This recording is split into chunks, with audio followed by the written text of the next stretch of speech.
강남의 고급 아파트 단지에서 박서진은 자신의 펜트하우스 창문 앞에 서서 서울의 스카이라인을 바라보았다. 오늘은 그녀가 1년에 딱 한 번 자신의 강철 같은 마음을 내려놓고 과거의 고통스러운 기억을 마주하는 날이었다. 그녀의 뒤에서는 그녀의 아버지 박정우가 휠체어에 앉아 조용히 창밖을 바라보고 있었다. 아버지, 준비됐어요? 서진이 물었다. 그녀의 목소리는 평소의 회의실에서 들리는 단호한 톤이 아니었다. 오늘만큼은 그녀의 목소리에 부드러움이 섞여 있었다. 정우는 천천히 고개를 끄덕였다. 그래, 가자. 그의 눈에는 체념과 슬픔이 공존했다. 한때 대한민국 최고의 건설회사 박건설의 카리스마 넘치던 CEO였던 그는 이제 휠체어에 의지해 살아가는 몸이 되었다. 서진의 비서 김민지가 조심스럽게 문을 두드렸다. 사장님, 차가 준비됐습니다. 고마워, 민지 씨. 서진은 아버지의 휠체어를 밀며 말했다. 그들은 검은색 벤츠 리무진으로 향했고 운전기사가 전구를 차에 태우는 것을 도왔다. 서진은 모든 것이 완벽하게 진행되는지 확인했다. 그녀의 인생에서 완벽함은 선택이 아닌 필수였다. 특히 오늘같이 중요한 날에는 차가 서울을 벗어나 경부고속도로를 따라 남쪽으로 향하는 동안 서진은 노트북을 열어 회사 이메일을 확인했다. 이른 그녀가 슬픔을 견디는 방법이었다. 오늘만큼은 일을 내려놓으면 어떨까? 전구가 조용히 제안했다. 서진은 잠시 망설이다가 노트북을 닫았다. 죄송해요, 아버지. 습관이 된 것 같아요. 정우는 미소를 지었다. 내가 그렇게 열심히 일하는 모습을 보면 자랑스럽기도 하지만 가끔은 네 자신을 위한 시간도 필요해. 아버지가 다시 회사로 돌아오시면 그때 제가 휴가를 갈게요. 서진이 말했다. 정우는 쓴웃음을 지었다. 그들 둘 다 그것이 얼마나 희박한 가능성인지 알고 있었다. 최고의 의사들이 정우의 상태는 영구적이라고 진단했다. 척수 손상으로 인해 그는 다시는 걷지 못할 것이라고. 2시간 후 그들은 경상북도의 한 외딴 고속도로 구간에 도착했다. 5해 전 바로 이 장소에서 모든 것이 변했다. 서진은 운전기사에게 갓길에 차를 세우라고 지시했다. 여기서 기다려주세요. 서진이 운전기사에게 말했다. 그녀는 아버지의 휠체어를 채서 내리고 도로변 작은 언덕으로 밀었다. 햇빛이 강렬했지만 가을의 선선한 바람이 불어왔다. 서진은 아버지의 어깨에 담요를 덮어주었다. 그들은 말없이 그 자리에 서서 5해 전 정우의 인생을 영원히 바꿔놓은 사고 현장을 바라보았다. 아버지, 죄송해요. 서진이 마침내 침묵을 깼다.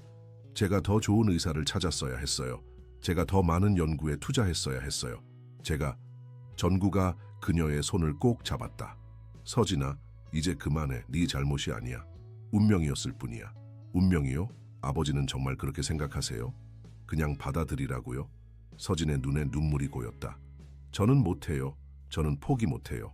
포기하라는 게 아니라 자책하지 말라는 거야. 전구가 부드럽게 말했다. 넌 이미 최선을 다했어. 내 덕분에 나는 최고의 치료를 받았고 최고의 의사들을 만났어. 그들 모두가 같은 말을 했잖니. 서진은 대답하지 않았다. 그녀는 아버지의 말이 사실임을 알았다.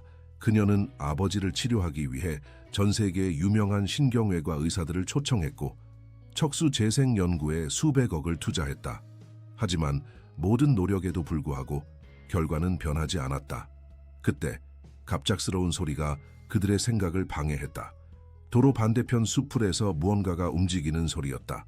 서진은 경계하며 주위를 살폈다. 그들이 있는 곳은 외진 고속도로 구간이었고 주변에는 아무것도 없었다. 수풀이 흔들리더니 한 소년이 나타났다.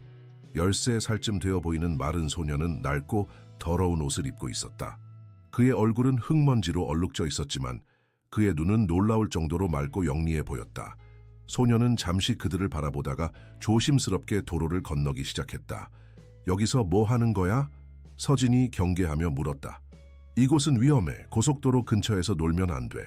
소년은 대답하지 않고 계속해서 그들에게 다가왔다. 서진은 지갑을 열었다. 소년이 돈을 구걸하러 온 거라고 생각했다. 자, 이거 가지고 가. 그리고 빨리 집에 가. 여기는 아이들이 있을 곳이 아니야. 그녀는 10,000원짜리 지폐를 내밀었지만 소년은 받지 않았다. 대신 그는 정우의 휠체어를 바라보며 한 걸음 더 다가왔다. 물러서 서진이 목소리를 높였다. 오늘같이 감정적인 날에 그녀는 이런 방해를 참을 수 없었다. 저는 소년이 마침내 입을 열었다. 그의 목소리는 작았지만 확신에 차 있었다. 저는 아저씨의 다리를 고칠 수 있어요. 서진은 얼어붙었다. 그녀는 소년이 방금 한 말을 믿을 수 없었다. 뭐라고? 그녀의 목소리가 떨렸다. 소년은 이제 그들 앞에 서 있었다. 그의 눈은 정우의 눈과 마주쳤다. 제가 아저씨 다리를 고칠 수 있어요. 제가 아저씨를 다시 걷게 해드릴 수 있어요. 서진은 웃음을 터뜨렸다. 그것은 기쁨의 웃음이 아니라 비통함과 분노가 섞인 웃음이었다. 네가? 넌 뭘 안다고? 세계 최고의 의사들도 못한 일을 네가 할 수 있다고. 서진아. 전구가 딸의 팔을 잡았다. 진정해. 아니요, 아버지, 이건 너무해요. 서진의 눈에서 눈물이 흘러내렸다. 이 아이는 우리의 고통을 가지고 장난치고 있어요. 소녀는 움츠러들지 않았다. 그는 여전히 정우를 바라보며 말했다. 아저씨, 문제는 척수가 아니에요. 의사들이 잘못 진단했어요. 문제는 이상근이라는 작은 근육이에요. 이 근육이 염증을 일으켜서 좌골신경을 압박하고 있어요. 그래서 신경 신호가 차단되는 거예요. 서진은 충격을 받았다. 그녀는 소년의 얼굴을 자세히 살폈다. 이 더럽고 배고파 보이는 소년이 어떻게 이런 의학 용어를 알고 있을까? 그는 정말 의사들이 놓친 것을 알고 있는 것일까? 네, 이름이 뭐니? 전구가 조용히 물었다. 소년은 잠시 망설이다가 대답했다. 이준호예요. 준호야, 네가 어떻게 그런 것들을 알고 있니? 전구가 물었다. 준호는 깊게 숨을 들이마셨다.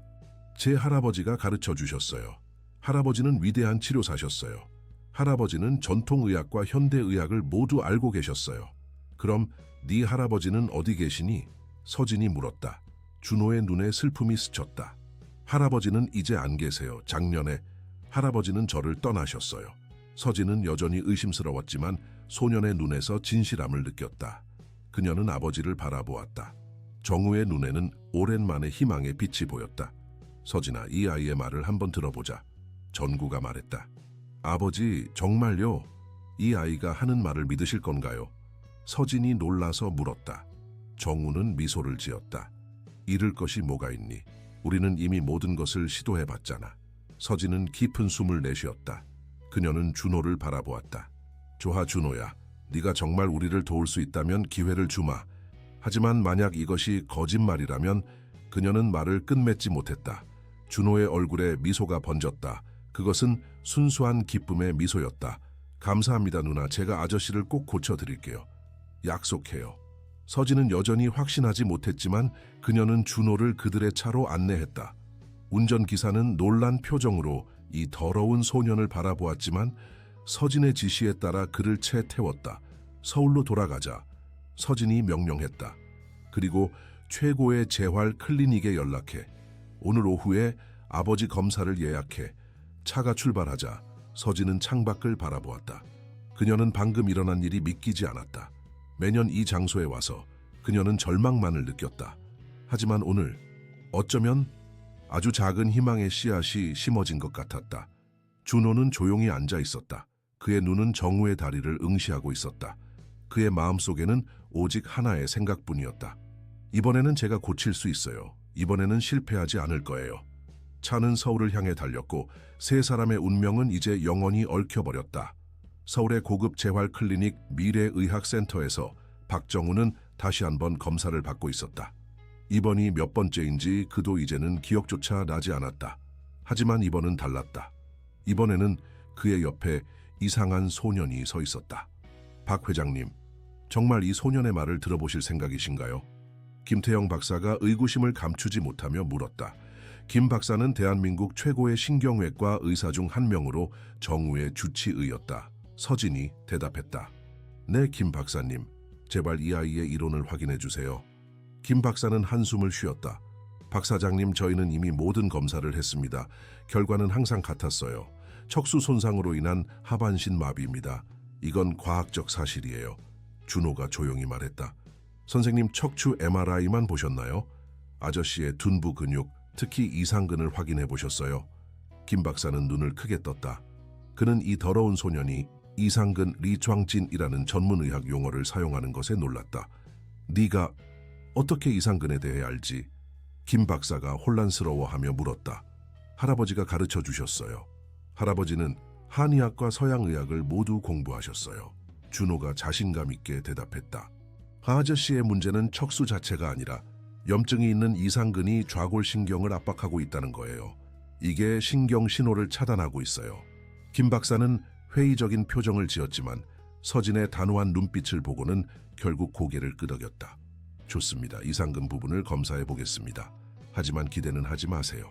3시간 후 김 박사는 충격을 받은 표정으로 검사실에서 나왔다. 그의 손에는 MRI 결과지가 들려 있었다. 어떻게 됐습니까? 서진이 긴장된 목소리로 물었다. 김 박사는 목을 가다듬었다.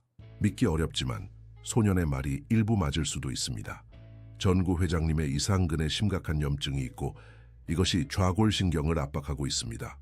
이전 검사에서는 이 부분을 놓쳤던 것 같습니다. 우리는 주로 척추 손상에만 집중했으니까요. 서진의 눈이 커졌다. 그럼 아버지가 다시 걸을 수 있다는 뜻인가요? 김 박사는 조심스럽게 대답했다. 그렇게 단정짓기는 어렵습니다. 여전히 척추 손상도 있습니다. 하지만 이상근 문제를 해결하면 어느 정도의 기능 회복은 기대해 볼 수 있을지도 모릅니다. 서진은 준호를 바라보았다. 소년의 눈은 빛나고 있었다. 그녀는 이제야 준호의 얼굴을 제대로 보게 되었다. 소년의 얼굴은 더러웠지만 잘생겼고 그의 눈에는 지혜와 슬픔이 공존하고 있었다. 어떻게 알았니? 서진이 물었다. 준호는 미소를 지었다. 할아버지가 비슷한 환자를 치료하신 적이 있어요. 그리고 저는 그냥 느꼈어요. 아저씨를 봤을 때 할아버지의 목소리가 제 귓가에 들리는 것 같았어요. 그럼 이제 어떻게 하면 되죠? 서진이 김 박사에게 물었다. 김 박사는 어깨를 으쓱했다. 전통적인 물리치료와 한겸증 치료를 시도해 볼 수 있습니다. 하지만 시간이 오래 걸릴 것이고 결과를 장담할 수는 없습니다. 저는 더 빠른 방법을 알아요. 준호가 말했다. 할아버지가 가르쳐 주신 특별한 마사지 기술이 있어요.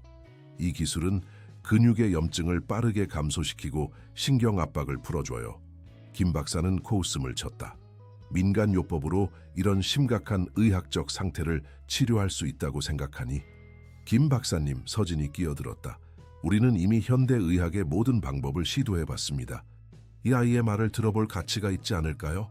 김 박사는 한숨을 쉬었다. 좋습니다. 하지만 제가 감독해 진행되어야 합니다. 그리고 어떤 위험한 시도도 허용하지 않을 겁니다. 전구가 마침내 입을 열었다. 내 몸이니 내가 결정할 권리가 있어. 준호야, 네가 할 수 있는 걸 보여줘. 준호는 고개를 끄덕였다. 네, 아저씨. 하지만 먼저 제가 필요한 것들이 있어요. 특별한 오일과 약초들이요. 서진은 즉시 비서에게 전화했다. 민지 씨, 이 아이가 필요한 모든 것을 구해줘. 비용은 상관없어. 1시간 후 준비가 완료되었다. 정우는 치료용 침대에 엎드려 있었고 준호는 손을 씻고 있었다. 김 박사와 서진 그리고 2명의 간호사가 지켜보고 있었다. 준호는 특별한 오일을 손에 바르고 정우의 둔부 근육 위에 손을 올렸다. 그의 작은 손가락들이 놀라운 확신을 가지고 움직이기 시작했다. 이것은 아프실 수 있어요, 아저씨. 하지만 참아주세요. 준호가 경고했다. 정우는 고개를 끄덕였다. 괜찮아, 시작해.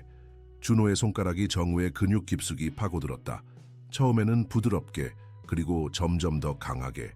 정우는 통증에 얼굴을 찡그렸지만 소리를 내지는 않았다. 김 박사는 의심스러운 눈으로 지켜보았다. 그러나 그도 준호의 손가락이 정확히 해부학적으로 올바른 지점을 누르고 있다는 것을 인정할 수밖에 없었다. 소년의 기술은 놀라웠다. 10분, 20분, 30분이 지났다. 준호의 임에는 땀이 맺혔다. 그는 계속해서 정우의 근육을 마사지했다.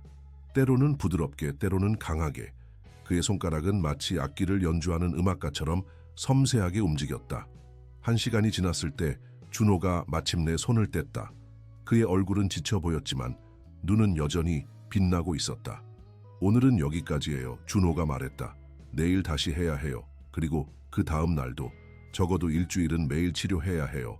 김 박사가 전구에게 다가갔다. 어떠세요, 회장님? 어떤 느낌이 드세요? 정우는 천천히 몸을 뒤집어 누웠다. 그의 얼굴에는 이상한 표정이 있었다. 뭔가 다른 것 같아. 어떻게 다르신데요? 서진이 급하게 물었다. 정우는 잠시 생각하더니 대답했다. 따뜻해. 다리가 오랜만에 따뜻하게 느껴져. 김 박사는 놀란 표정을 감추지 못했다. 그는 재빨리 정우의 다리를 검사하기 시작했다. 감각이 있으세요? 이건 느끼세요? 정우는 천천히 고개를 끄덕였다. 약하게. 하지만 느껴져. 찌릿한 느낌이 마치 전기가 흐르는 것 같아. 서진의 눈에 눈물이 고였다. 아버지. 김 박사는 계속해서 검사를 진행했다. 발가락을 움직여 보실 수 있으세요? 정우는 집중했다. 방 안의 모든 사람들이 숨을 죽이고 지켜보았다. 천천히, 아주 천천히 정우의 오른쪽 발가락이 미세하게 움직였다. 움직였어. 서진이 외쳤다. 아버지, 발가락이 움직였어요. 정우의 눈에도 눈물이 고였다. 5년 만이야. 5년 만에 처음으로. 김 박사는 충격을 받은 표정이었다. 믿을 수 없군요. 이건 의학적으로 설명하기 어려운 일입니다. 준호는 조용히 미소 지었다. 의학은 우리가 아직 이해하지 못하는 것들이 많아요, 선생님. 할아버지가 항상 그러셨어요.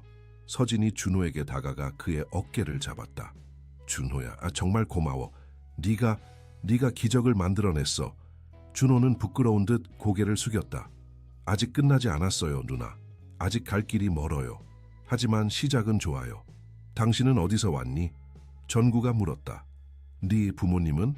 네 가족은? 준호의 표정이 어두워졌다. 저는 혼자예요.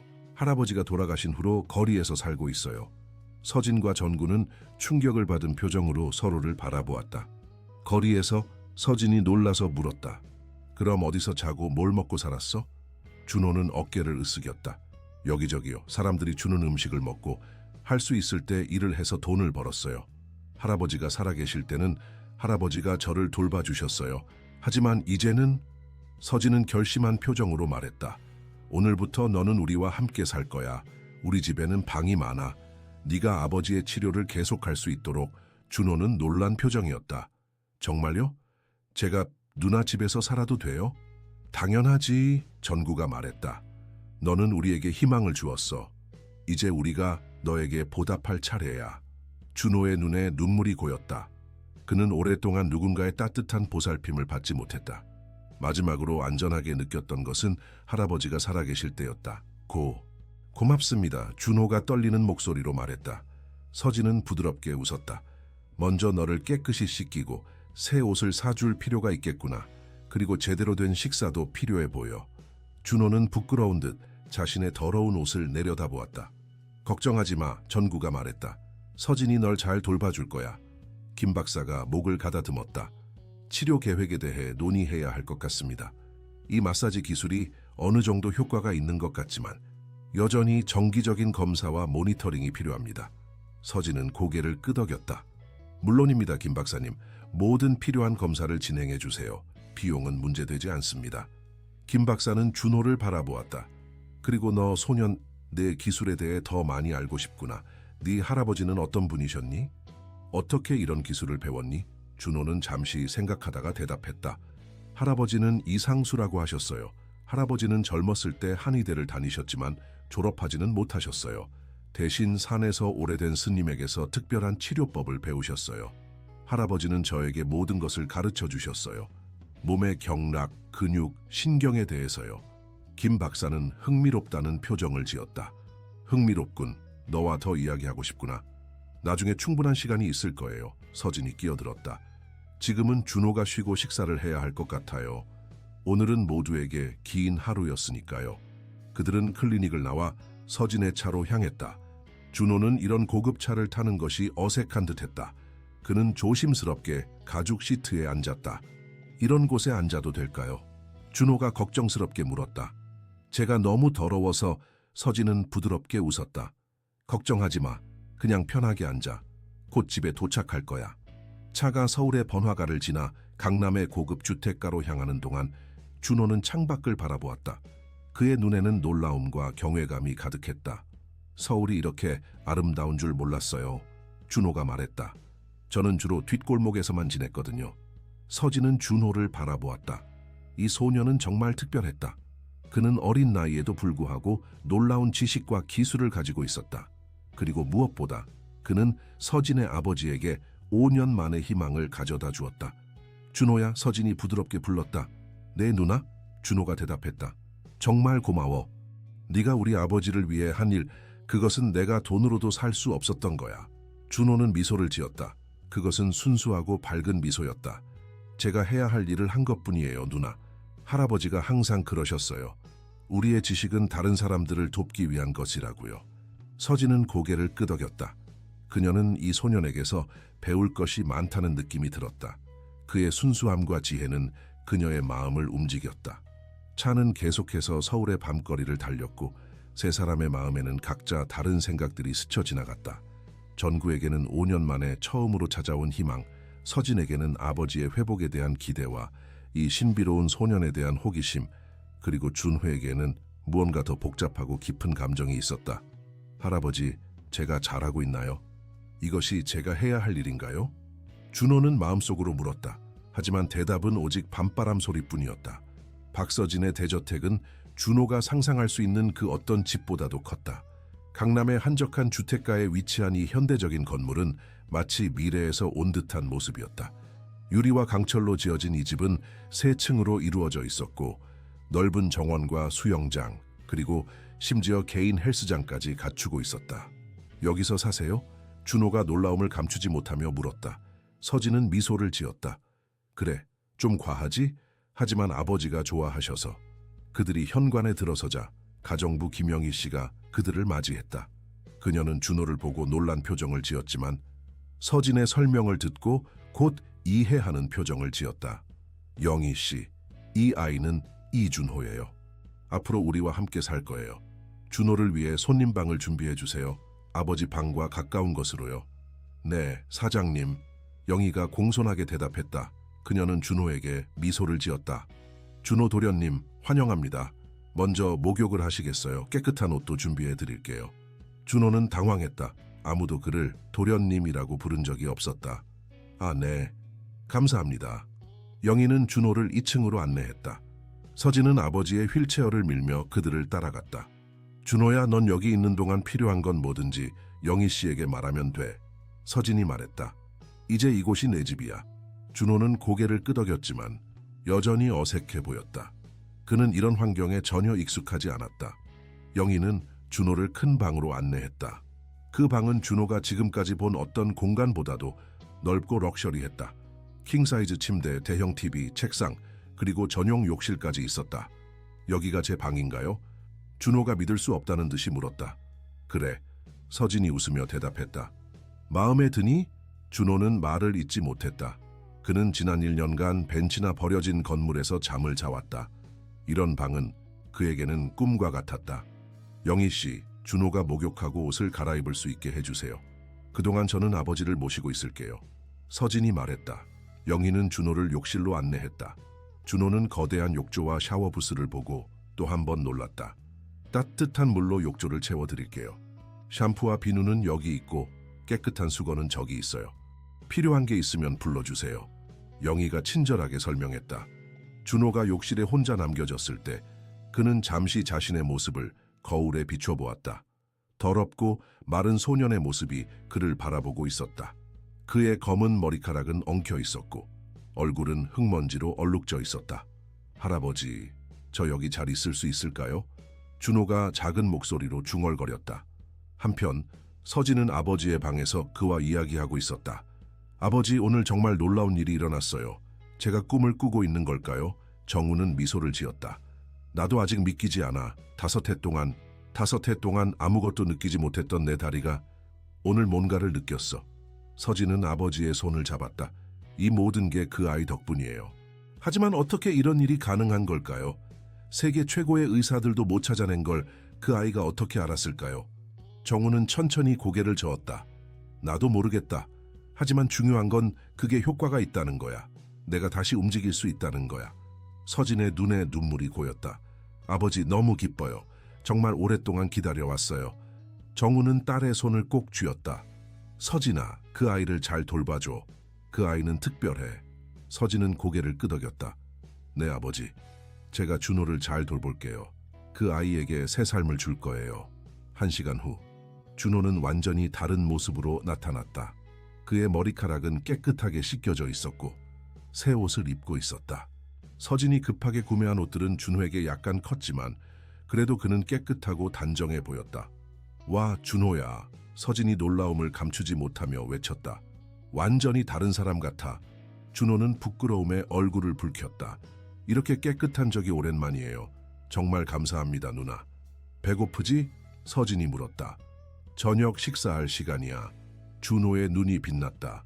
그는 오랫동안 제대로 된 식사를 하지 못했다. 그들은 넓은 식당으로 향했다. 긴 테이블에는 이미 다양한 음식들이 차려져 있었다. 정우는 휠체어를 타고 그곳에 와 있었다. 앉아라, 준호야. 전구가 미소 지으며 말했다. 준호는 조심스럽게 의자에 앉았다. 그는 이런 상황이 매우 어색했다. 자, 많이 먹어. 서진이 준호의 접시에 음식을 담아주며 말했다. 내 어묵 말랐어. 준호는 감사의 인사를 하고 조심스럽게 음식을 먹기 시작했다. 그러나 곧 그의 배고픔이 예의를 이겼고 그는 빠르게 먹기 시작했다. 천천히 먹어, 준호야. 전구가 부드럽게 조언했다. 음식은 충분히 있어. 준호는 부끄러워하며 속도를 늦추었다. 죄송해요. 그냥 너무 맛있어서요. 식사를 하면서 서진은 준호에 대해 더 알고 싶었다. 준호야, 네 할아버지 말고 다른 가족은 없니? 준호는 고개를 저었다. 아니요. 부모님은 제가 아주 어렸을 때 돌아가셨어요. 제 기억에는 없어요. 계속 할아버지와 함께 살았어요. 학교는? 서진이 물었다. 준호는 잠시 생각했다. 중학교 1학년까지 다녔어요. 할아버지가 돌아가시고 나서는 더 이상 갈 수 없었어요. 서진은 충격을 받았다. 1년 동안 학교를 못 갔다고? 그럼 공부는 어떻게 했어? 준호는 미소를 지었다. 도서관에 자주 갔어요. 그곳에서 책을 읽었어요. 할아버지가 항상 공부가 중요하다고 하셨거든요. 그리고 할아버지가 많은 책을 남기셨어요. 의학책, 역사책, 문학책. 서진은 감동받았다. 이 소녀는 어려운 상황에서도 배움을 포기하지 않았다. 내일부터 너를 위한 가정교사를 구할 거야. 서진이 결심한 듯 말했다. 네가 학교로 돌아갈 준비를 할 수 있도록. 준호의 눈이 커졌다. 정말요? 제가 다시 공부할 수 있을까요? 물론이지. 전구가 대답했다. 공부는 중요해. 너의 재능을 더 발전시킬 수 있을 거야. 식사가 끝난 후 그들은 거실로 이동했다. 정우는 피곤해 보였다. 아버지, 이제 쉬셔야 할 것 같아요. 서진이 말했다. 정우는 고개를 끄덕였다. 그래, 오늘은 정말 긴 하루였어. 준호가 앞으로 나섰다. 아저씨, 자기 전에 한 번 더 치료해 드릴게요. 밤에 하는 치료가 더 효과적일 때가 많아요. 정우는 미소를 지었다. 좋아, 준호야. 서진은 준호와 아버지를 정우의 방으로 안내했다. 그녀는 준호가 아버지를 치료하는 모습을 다시 한번 지켜보았다. 준호의 손은 여전히 놀라운 확신을 가지고 움직였다. 그는 특별한 오일을 정우의 다리와 둔부에 바르고 정확한 지점을 마사지하기 시작했다. 아저씨, 이제 숨을 깊게 들이쉬고 천천히 내쉬세요. 준호가 지시했다. 정우는 준호의 말에 따랐다. 방 안에는 오일의 향긋한 향기가 퍼졌다. 이 오일은 뭐니? 서진이 물었다. 준호가 대답했다. 할아버지가 특별히 만드신 거예요.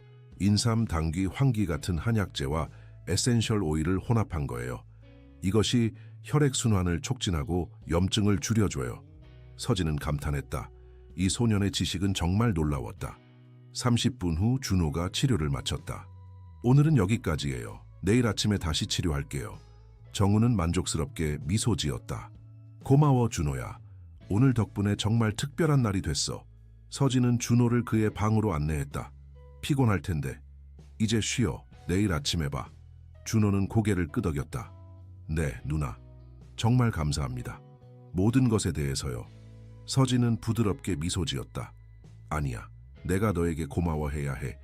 준호가 홀로 남겨진 방은 그가 상상할 수 있는 것보다 더 편안했다. 부드러운 침대, 따뜻한 이불, 그리고 깨끗한 공기. 모든 것이 완벽했다. 하지만 그의 마음은 여전히 복잡했다. 그는 창가로 걸어가 밤하늘을 바라보았다.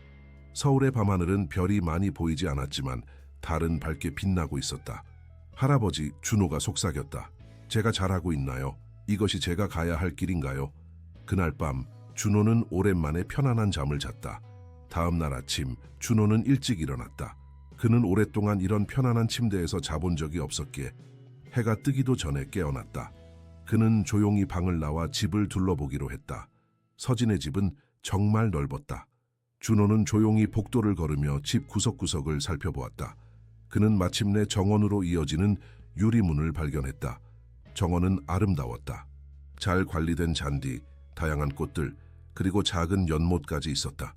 준호는 맑은 아침 공기를 마시며 정원을 거닐었다. 일찍 일어났구나. 준호는 놀라서 뒤를 돌아보았다. 전구가 휠체어를 타고 그를 바라보고 있었다. 아저씨, 저도 놀랐어요. 아저씨도 일찍 일어나셨네요. 정우는 미소를 지었다. 요즘은 잠을 많이 못 자. 오래 앉아 있다 보니 몸이 항상 불편해. 준호는 전구에게 다가갔다. 아저씨, 제가 도와드릴게요. 지금 치료해 드릴까요? 정우는 고개를 끄덕였다. 그래, 좋겠다. 그들은 정원 벤치로 이동했다. 준호는 전구가 벤치에 앉을 수 있도록 도왔다. 그리고 그의 손은 다시 한번 정우의 다리와 허리를 마사지하기 시작했다. 아저씨, 어제 밤에 어떠셨어요? 다리에 어떤 느낌이 드셨나요? 정우는 생각에 잠겼다. 따뜻했어. 그리고 간간이 찌릿한 느낌이 들었어. 마치 전기가 흐르는 것 같은. 준호는 만족스럽게 미소 지었다. 그건 좋은 신호예요. 신경이 다시 활성화되고 있다는 뜻이에요. 정우는 놀란 표정이었다. 정말? 그럼 내가 정말 다시 걸을 수 있을까? 준호는 진지하게 고개를 끄덕였다. 네, 아저씨. 시간이 좀 걸리겠지만 아저씨는 다시 걸으실 수 있을 거예요. 저는 확신해요. 정우의 눈에 눈물이 고였다. 준호야, 네가 준 이 희망. 이것만으로도 나는 이미 충분히 감사해. 준호는 계속해서 전구를 치료했다. 그의 손가락은 마치 그가 전구의 몸 내부를 볼 수 있는 것처럼 정확하게 움직였다. 준호야, 네 할아버지는 어떤 분이셨니? 전구가 물었다. 준호는 잠시 치료를 멈추고 생각에 잠겼다. 할아버지는 정말 지혜로운 분이셨어요. 항상 다른 사람을 먼저 생각하셨고 자신의 지식을 나누는 것을 좋아하셨어요. 할아버지는 의사는 아니었지만 많은 사람들이 할아버지를 찾아와 치료를 받았어요. 그분은 왜 정식 의사가 되지 않으셨니? 준호는 쓸쓸하게 미소 지었다. 할아버지는 항상 자격증보다 실력이 중요하다고 하셨어요. 할아버지는 자연과 더 가까이 살기를 원하셨어요. 도시의 병원보다는 산속의 작은 집에서 사람들을 치료하는 것이 할아버지의 방식이었어요. 정우는 고개를 끄덕였다. 현명하신 분 같구나. 네가 그분을 많이 그리워하는 게 느껴져. 준호의 눈에 눈물이 고였다. 네, 많이 그리워요. 할아버지가 계셨다면 제가 이렇게 되지는 않았을 거예요. 정우는 준호의 어깨를 가볍게 두드렸다. 하지만 넌 정말 대단해, 준호야. 이렇게 어린 나이에 홀로 살아남고 그런 기술을 가지고 있다니. 준호는 부끄러워하며 고개를 숙였다. 그냥 할아버지가 가르쳐 주신 대로 했을 뿐이에요. 그때 서진이 정원으로 나왔다. 그녀는 아버지와 준호가 함께 있는 모습을 보고 놀랐다. 오, 두 분 다 일찍 일어나셨네요. 아침 식사 준비됐어요. 그들은 함께 식당으로 향했다. 테이블에는 풍성한 아침 식사가 차려져 있었다. 준호야, 오늘 우리는 몇 가지 일을 해야 해. 서진이 말했다. 먼저 너를 위한 새 옷을 사러 갈 거야. 그리고 오후에는 가정교사와 만날 예정이야. 준호는 놀랐다. 배울서요? 누나, 그렇게 서두르지 않으셔도 돼요. 서진은 미소를 지었다. 시간은 소중해, 준호야. 네가 빨리 공부를 시작할수록 좋아. 준호는 고개를 끄덕였다. 그는 서진의 결단력에 감탄했다. 그녀는 정말 효율적인 사람이었다. 그리고 서진이 계속했다. 오후에는 김 박사님이 다시 오셔서 아버지를 검사하실 거야. 어제의 진전이 계속되는지 확인하기 위해서. 정우는 미소 지었다. 김 박사는 아직도 믿지 못하고 있을 거야. 그는 내가 다시 걸을 수 있다는 걸 절대 믿지 않았으니까. 서진은 웃었다. 맞아요, 아버지. 김 박사님은 어제 저에게 전화해서 계속 준호에 대해 물어보셨어요. 그는 준호의 치료법이 과학적으로 어떻게 효과가 있는지 이해하지 못하고 있어요. 준호는 부끄럽게 웃었다. 제 방법이 현대의학과는 좀 다르긴 해요. 하지만 효과는 있어요. 아침 식사 후 서진은 준호를 데리고 쇼핑몰로 향했다. 준호는 이런 큰 쇼핑몰에 처음 와본 것 같았다. 그의 눈은 호기심으로 가득 차 있었다. 자, 준호야, 필요한 모든 것을 살 거야. 서진이 말했다. 옷, 신발, 가방, 학용품, 모든 것. 준호는 압도된 표정이었다. 누나, 이건 너무 과해요. 저는 이렇게 많은 걸 필요로 하지 않아요. 서진은 부드럽게 웃었다. 준호야, 이건 필요한 거야. 네가 새로운 삶을 시작하려면 이런 것들이 필요해. 그들은 여러 상점을 돌아다니며 준호에게 필요한 모든 것을 샀다. 서진은 준호가 옷을 고를 때 그의 취향을 존중했다. 준호는 화려한 옷보다는 단순하고 실용적인 옷을 선호했다. 쇼핑을 마치고 그들은 카페에 앉았다. 서진은 준호에게 초콜릿 밀크쉐이크를 주문해 주었다. 맛있어? 서진이 물었다. 준호는 행복한 표정으로 고개를 끄덕였다. 네, 정말 맛있어요. 이런 거 처음 먹어봐요. 서진은 마음이 아팠다. 이 소년이 얼마나 많은 것을 놓쳐왔는지 생각하니 마음이 아팠다. 준호야, 서진이 진지한 표정으로 물었다. 넌 정말 우리 아버지를 완전히 낫게 할 수 있니? 준호는 잠시 생각했다. 네, 누나. 하지만 시간이 걸릴 거예요. 아저씨의 상태는 심각해요. 하지만 좋아지고 있어요. 어제 아저씨가 발가락을 움직이신 것은 정말 좋은 신호예요. 서진은 준호의 손을 잡았다. 준호야, 정말 고마워. 네가 우리 가족에게 준 희망.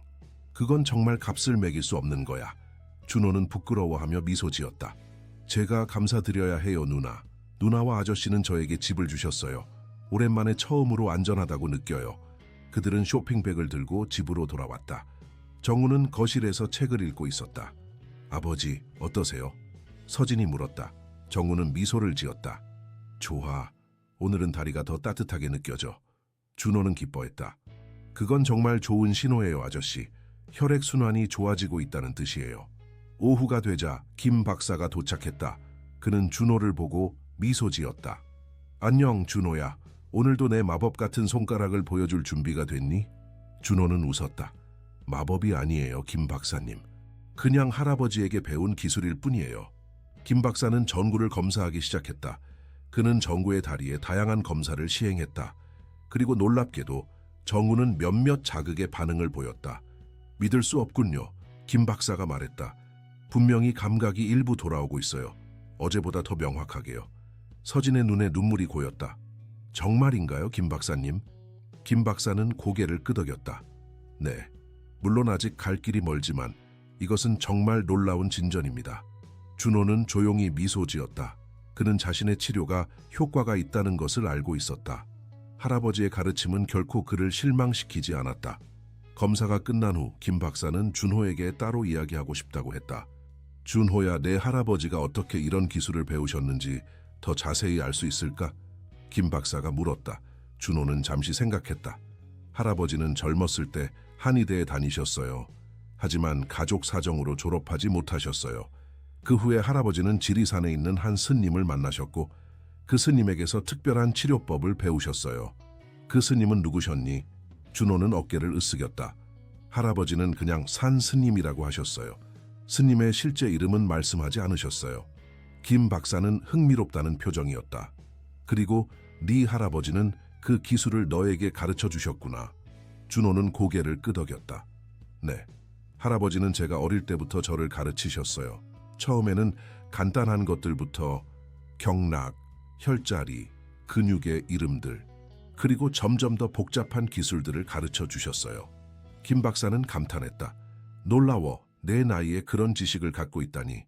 나는 의대에서 몇 년을 공부했지만 너처럼 정확하게 문제를 찾아내지 못했어.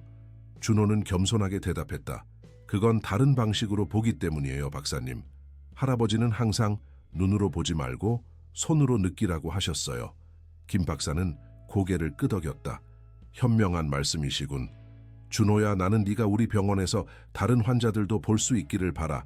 물론 네가 원한다면 말이야. 준호는 놀랐다. 제가요?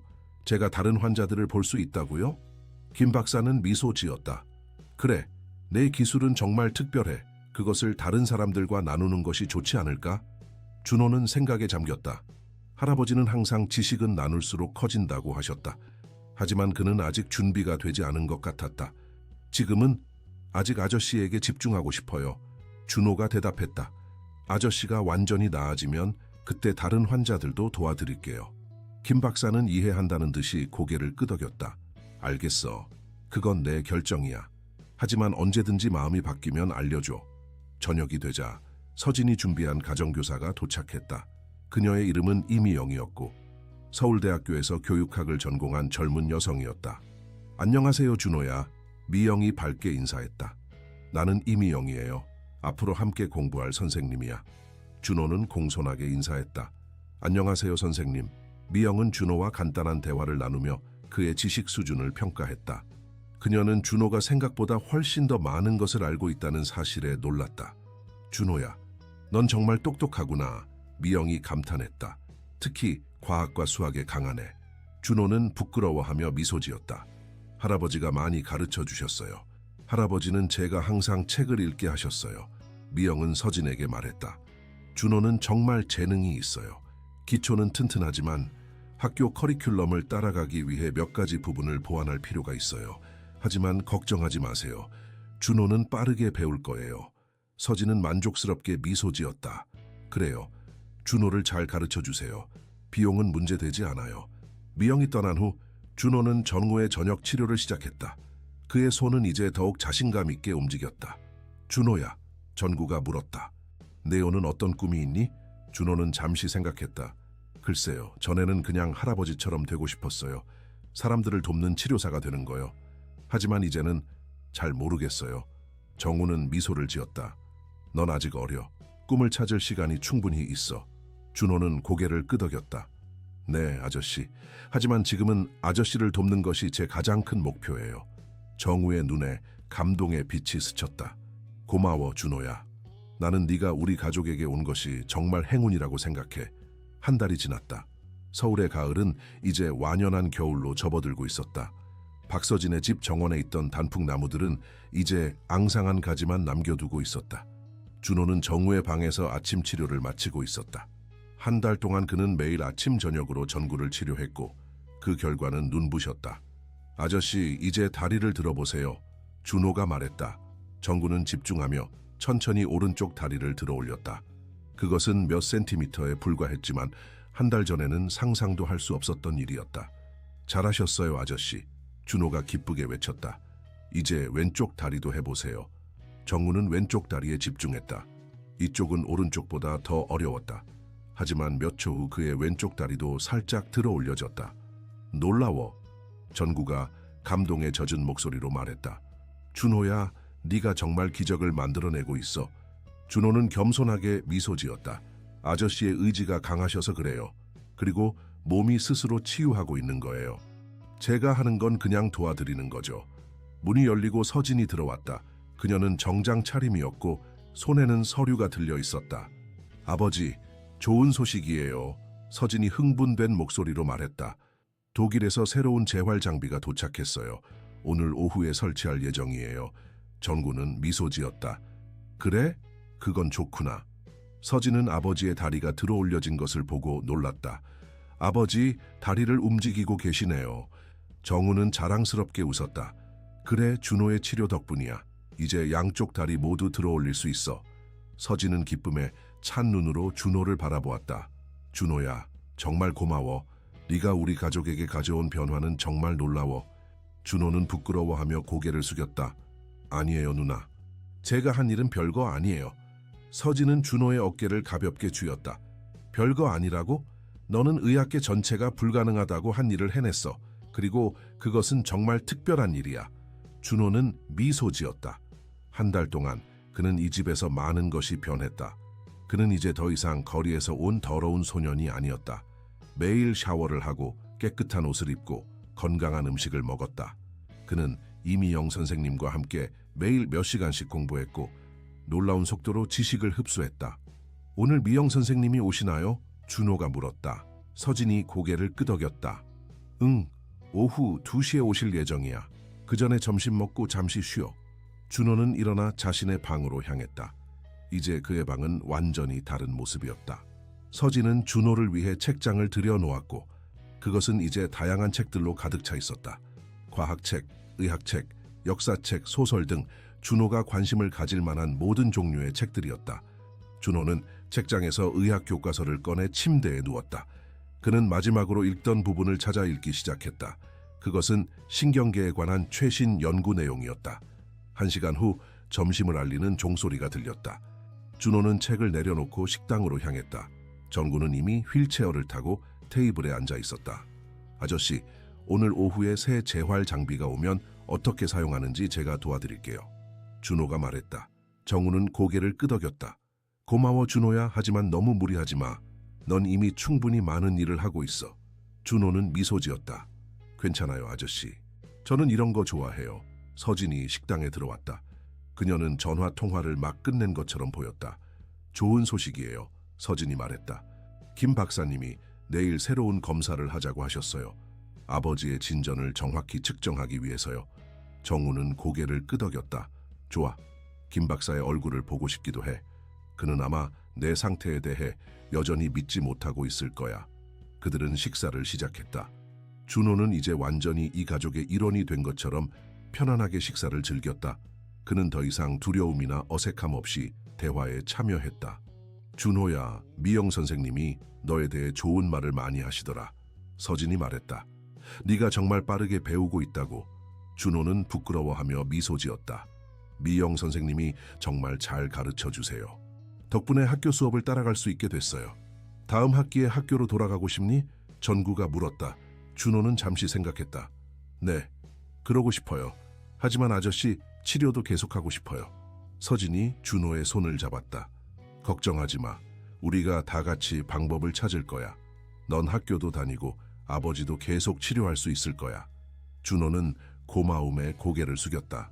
이 가족이 그에게 보여준 사랑과 지지는 그가 평생 꿈꿔왔던 것이었다. 식사 후 준호는 전구를 도와 거실로 이동했다. 이제 정우는 간단한 재활 운동을 시작했다. 준호는 전구의 다리를 천천히 굽혔다 폈다 하며 근육을 강화시켜 주었다. 아저씨, 오늘은 조금 더 해볼까요? 준호가 제안했다. 제가 아저씨를 일으켜 세워 볼게요. 전구는 놀랐다. 일으켜 세운다고? 내가 설 수 있을 것 같니? 준호는 확신에 찬 표정으로 고개를 끄덕였다. 네, 아저씨. 물론 제가 부축해드려야 하지만 아저씨의 다리는 이제 몸무게의 일부를 지탱할 수 있을 만큼 강해졌어요. 정우의 눈에 기대감이 어렸다. 그래, 한번 해보자. 준호는 정우의 팔을 자신의 어깨에 올려놓았다. 그리고 천천히, 아주 천천히 전구를 일으켜 세웠다. 전구는 처음에는 불안정했다. 그의 다리는 떨렸고 그는 거의 모든 체중을 준호에게 의지했다. 하지만 몇 초 후 그는 조금씩 자신의 다리로 체중을 지탱하기 시작했다. 할 수 있어요, 아저씨. 준호가 격려했다. 천천히, 천천히요. 정우의 얼굴에는 땀이 흘렀다. 이것은 큰 노력이 필요한 일이었다. 하지만 그의 눈에는 결단력이 빛났다. 10초, 20초, 30초. 정우는 계속해서 서 있었다. 그는 거의 서 있다기보다는 준호에게 기대어 있는 것에 가까웠지만 그래도 그의 다리는 분명히 일부 체중을 지탱하고 있었다. 준호야. 정우의 목소리가 떨렸다. 나 서 있어. 준호는 기쁨에 찬 미소를 지었다. 네, 아저씨. 정말 잘하고 계세요. 그때 서진이 거실로 들어왔다. 그녀는 아버지가 준호의 도움을 받아 서 있는 모습을 보고 충격을 받았다. 아버지, 서진이 놀라서 외쳤다. 서 계시네요. 정우는 땀에 젖은 얼굴로 미소 지었다. 그래, 준호 덕분이야. 서진은 감동에 젖어 그들에게 다가갔다.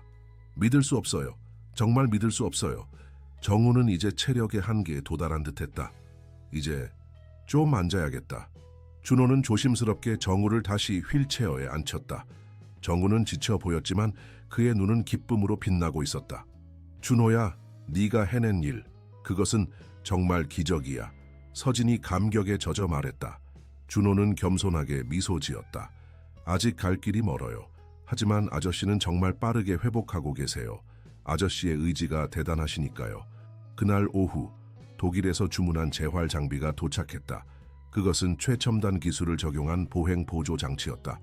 장비는 전구의 다리를 지지하면서 그가 걷는 동작을 연습할 수 있게 도와주는 것이었다. 전문 기술자들이 장비를 설치하고 사용법을 설명했다. 준호는 모든 설명을 귀에 깊게 들었다. 그는 이 장비가 정우의 재활에 어떻게 도움이 될 수 있을지 이미 머릿속으로 계획을 세우고 있었다. 이 장비는 환자의 체중을 지탱하면서 걷는 동작을 연습할 수 있게 해줍니다.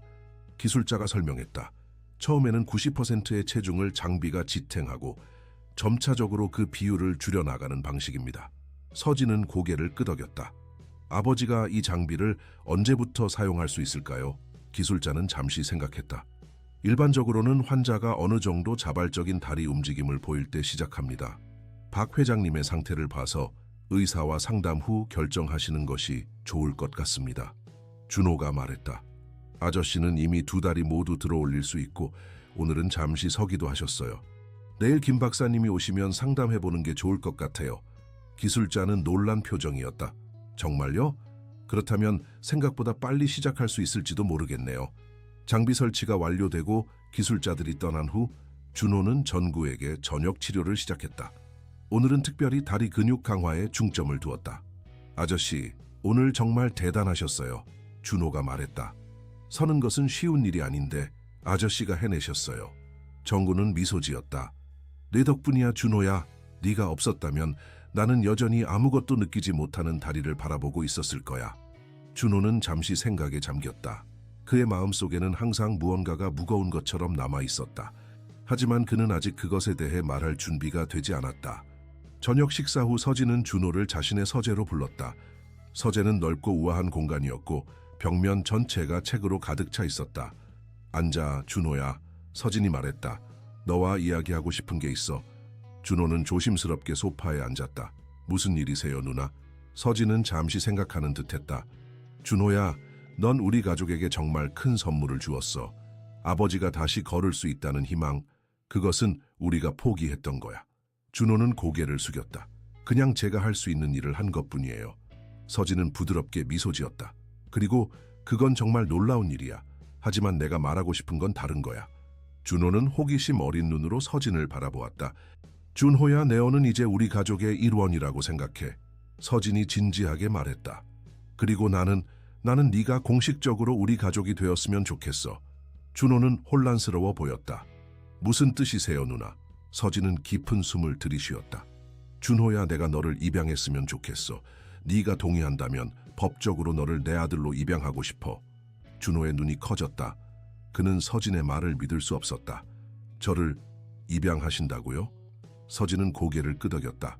그래, 너는 이미 우리 가족처럼 지내고 있고 아버지와 나는 너를 정말 소중하게 생각해.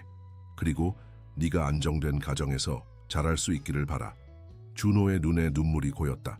그는 오랫동안 가족을 그리워했다. 할아버지가 돌아가신 후 그는 완전히 혼자였다. 그리고 이제 이 놀라운 여성이 그에게 가족을 제안하고 있었다. 정말 그래도 될까요? 준호가 떨리는 목소리로 물었다. 서진은 따뜻하게 미소 지었다. 물론이지. 내가 너를 정말 자랑스러워하고 사랑한다는 걸 알아주었으면 해. 준호는 더 이상 감정을 억제하지 못하고 울음을 터뜨렸다. 그것은 슬픔의 눈물이 아니라 기쁨과 안도감의 눈물이었다. 서진은 다가가 준호를 품에 안았다. 괜찮아, 준호야. 이제 넌 혼자가 아니야. 준호는 서진의 품 안에서 계속 울었다. 오랜 시간 동안 그가 참아왔던 모든 감정들이 한꺼번에 쏟아져 나왔다. 준호야, 서진이 부드럽게 말했다. 네가 원치 않으면 억지로 하지 않아도 돼. 이건 네 결정이야. 준호는 눈물을 닦으며 고개를 들었다. 아니에요, 누나. 저는 정말 원해요. 정말 누나의 아들이 되고 싶어요. 서진의 눈에도 눈물이 고였다. 고마워, 준호야. 너는 정말 특별한 아이야. 그들은 잠시 침묵 속에 앉아 있었다. 그것은 편안한 침묵이었다. 그들 사이에는 이제 더 깊은 유대감이 형성되어 있었다. 그럼 제 이름이 바뀌는 건가요? 준호가 물었다. 서진은 미소 지었다. 그건 네가 원하는 대로. 네가 이준호로 남아있고 싶다면 그대로 있을 수 있고 아니면 박준호가 될 수도 있어. 준호는 잠시 생각했다. 박준호? 그것도 좋을 것 같아요. 서진은 준호의 머리를 쓰다듬었다. 좋아, 박준호. 이제부터 넌 공식적으로 우리 가족이야. 준호는 행복하게 미소 지었다. 하지만 그의 마음 깊은 곳에는 여전히 무언가 무거운 것이 남아 있었다. 그는 언젠가 서진과 전구에게 진실을 말해야 한다는 것을 알고 있었다. 하지만 지금은 아니었다. 지금은 그저 이 행복한 순간을 즐기고 싶었다. 다음 날 아침, 준호는 평소보다 일찍 일어났다. 그는 창밖을 바라보며 깊은 생각에 잠겼다. 눈이 내리기 시작했다. 서울의 첫눈이었다. 할아버지, 준호가 속삭였다. 저 이제 새 가족이 생겼어요. 할아버지가 보고 계시다면 기뻐하실까요? 문을 두드리는 소리가 들렸다. 서진이었다. 준호야, 일어났니? 김 박사님이 곧 오실 거야. 준호는 재빨리 옷을 갈아입었다. 네, 누나. 금방 나갈게요. 그는 거울 앞에 서서 자신의 모습을 바라보았다. 한 달 전과 비교해 그는 완전히 달라져 있었다. 그의 얼굴은 더 이상 마르고 창백하지 않았다. 그는 건강해 보였고 그의 눈은 빛나고 있었다. 박준호, 그는 자신의 새 이름을 조용히 말해보았다. 그것은 이상하면서도 동시에 옳게 느껴졌다. 그는 방을 나와 정우의 방으로 향했다. 오늘은 중요한 날이었다. 김 박사가 정우의 상태를 정식으로 평가할 예정이었고 그 결과에 따라 새 재활 장비의 사용 여부가 결정될 것이었다. 정우는 이미 깨어나 있었고 준호를 기다리고 있었다. 준호야, 좋은 아침이구나. 준호는 밝게 미소 지었다. 안녕하세요, 아버지. 정우는 놀랐다. 준호가 그를 아버지라고 부른 것은 이번이 처음이었다. 너 방금 나를 뭐라고 불렀니? 준호는 부끄러워하며 미소 지었다. 아버지, 괜찮으시면요. 정우의 눈에 눈물이 고였다. 물론 괜찮지, 아들아. 준호는 전구에게 다가가 그를 안았다. 그들은 잠시 그렇게 안아주었다. 그것은 말이 필요 없는 순간이었다. 서진이 방에 들어왔을 때 그녀는 아버지와 준호가 서로 안고 있는 모습을 보고 미소 지었다. 좋은 아침이에요, 두 분. 전구가 기쁜 목소리로 말했다. 서진아, 준호가 나를 아버지라고 불렀어. 서진의 얼굴에 행복한 미소가 번졌다. 정말요? 그럼 이제 우리는 진짜 가족이네요. 준호는 행복하게 고개를 끄덕였다. 네, 우리는 가족이에요. 그때 현관 종소리가 울렸다. 김 박사가 도착한 것이었다. 서진이 말했다. 제가 맞이할게요. 두 분은 준비하세요. 김 박사는 최신 의료 장비를 가지고 왔다. 그는 정우의 상태를 철저히 검사하기 위해 다양한 검사를 진행했다. 놀랍군요. 김 박사가 검사를 마친 후 말했다. 정우 회장님의 상태는 정말 놀라운 발전을 보이고 있습니다. 특히 신경 반응이 현저히 개선되었어요. 서진은 기대에 찬 눈으로 물었다. 그럼 아버지가 정말 다시 걸을 수 있을 가능성이 있나요? 김 박사는 고개를 끄덕였다. 네, 분명히 그 가능성이 있습니다. 물론 아직 갈 길이 멀지만 지금까지의 발전 속도를 고려하면 6개월에서 1년 내에 보조기구의 도움을 받아 걸을 수 있을 것으로 예상됩니다. 정우의 눈에 기쁨의 눈물이 고였다. 김 박사, 정말 감사합니다. 김 박사는 미소 지었다. 저보다는 이 소년에게 감사해야 할 것 같습니다. 준호가 없었다면 우리는 여전히 회장님의 상태를 영구적인 것으로 간주하고 있었을 테니까요.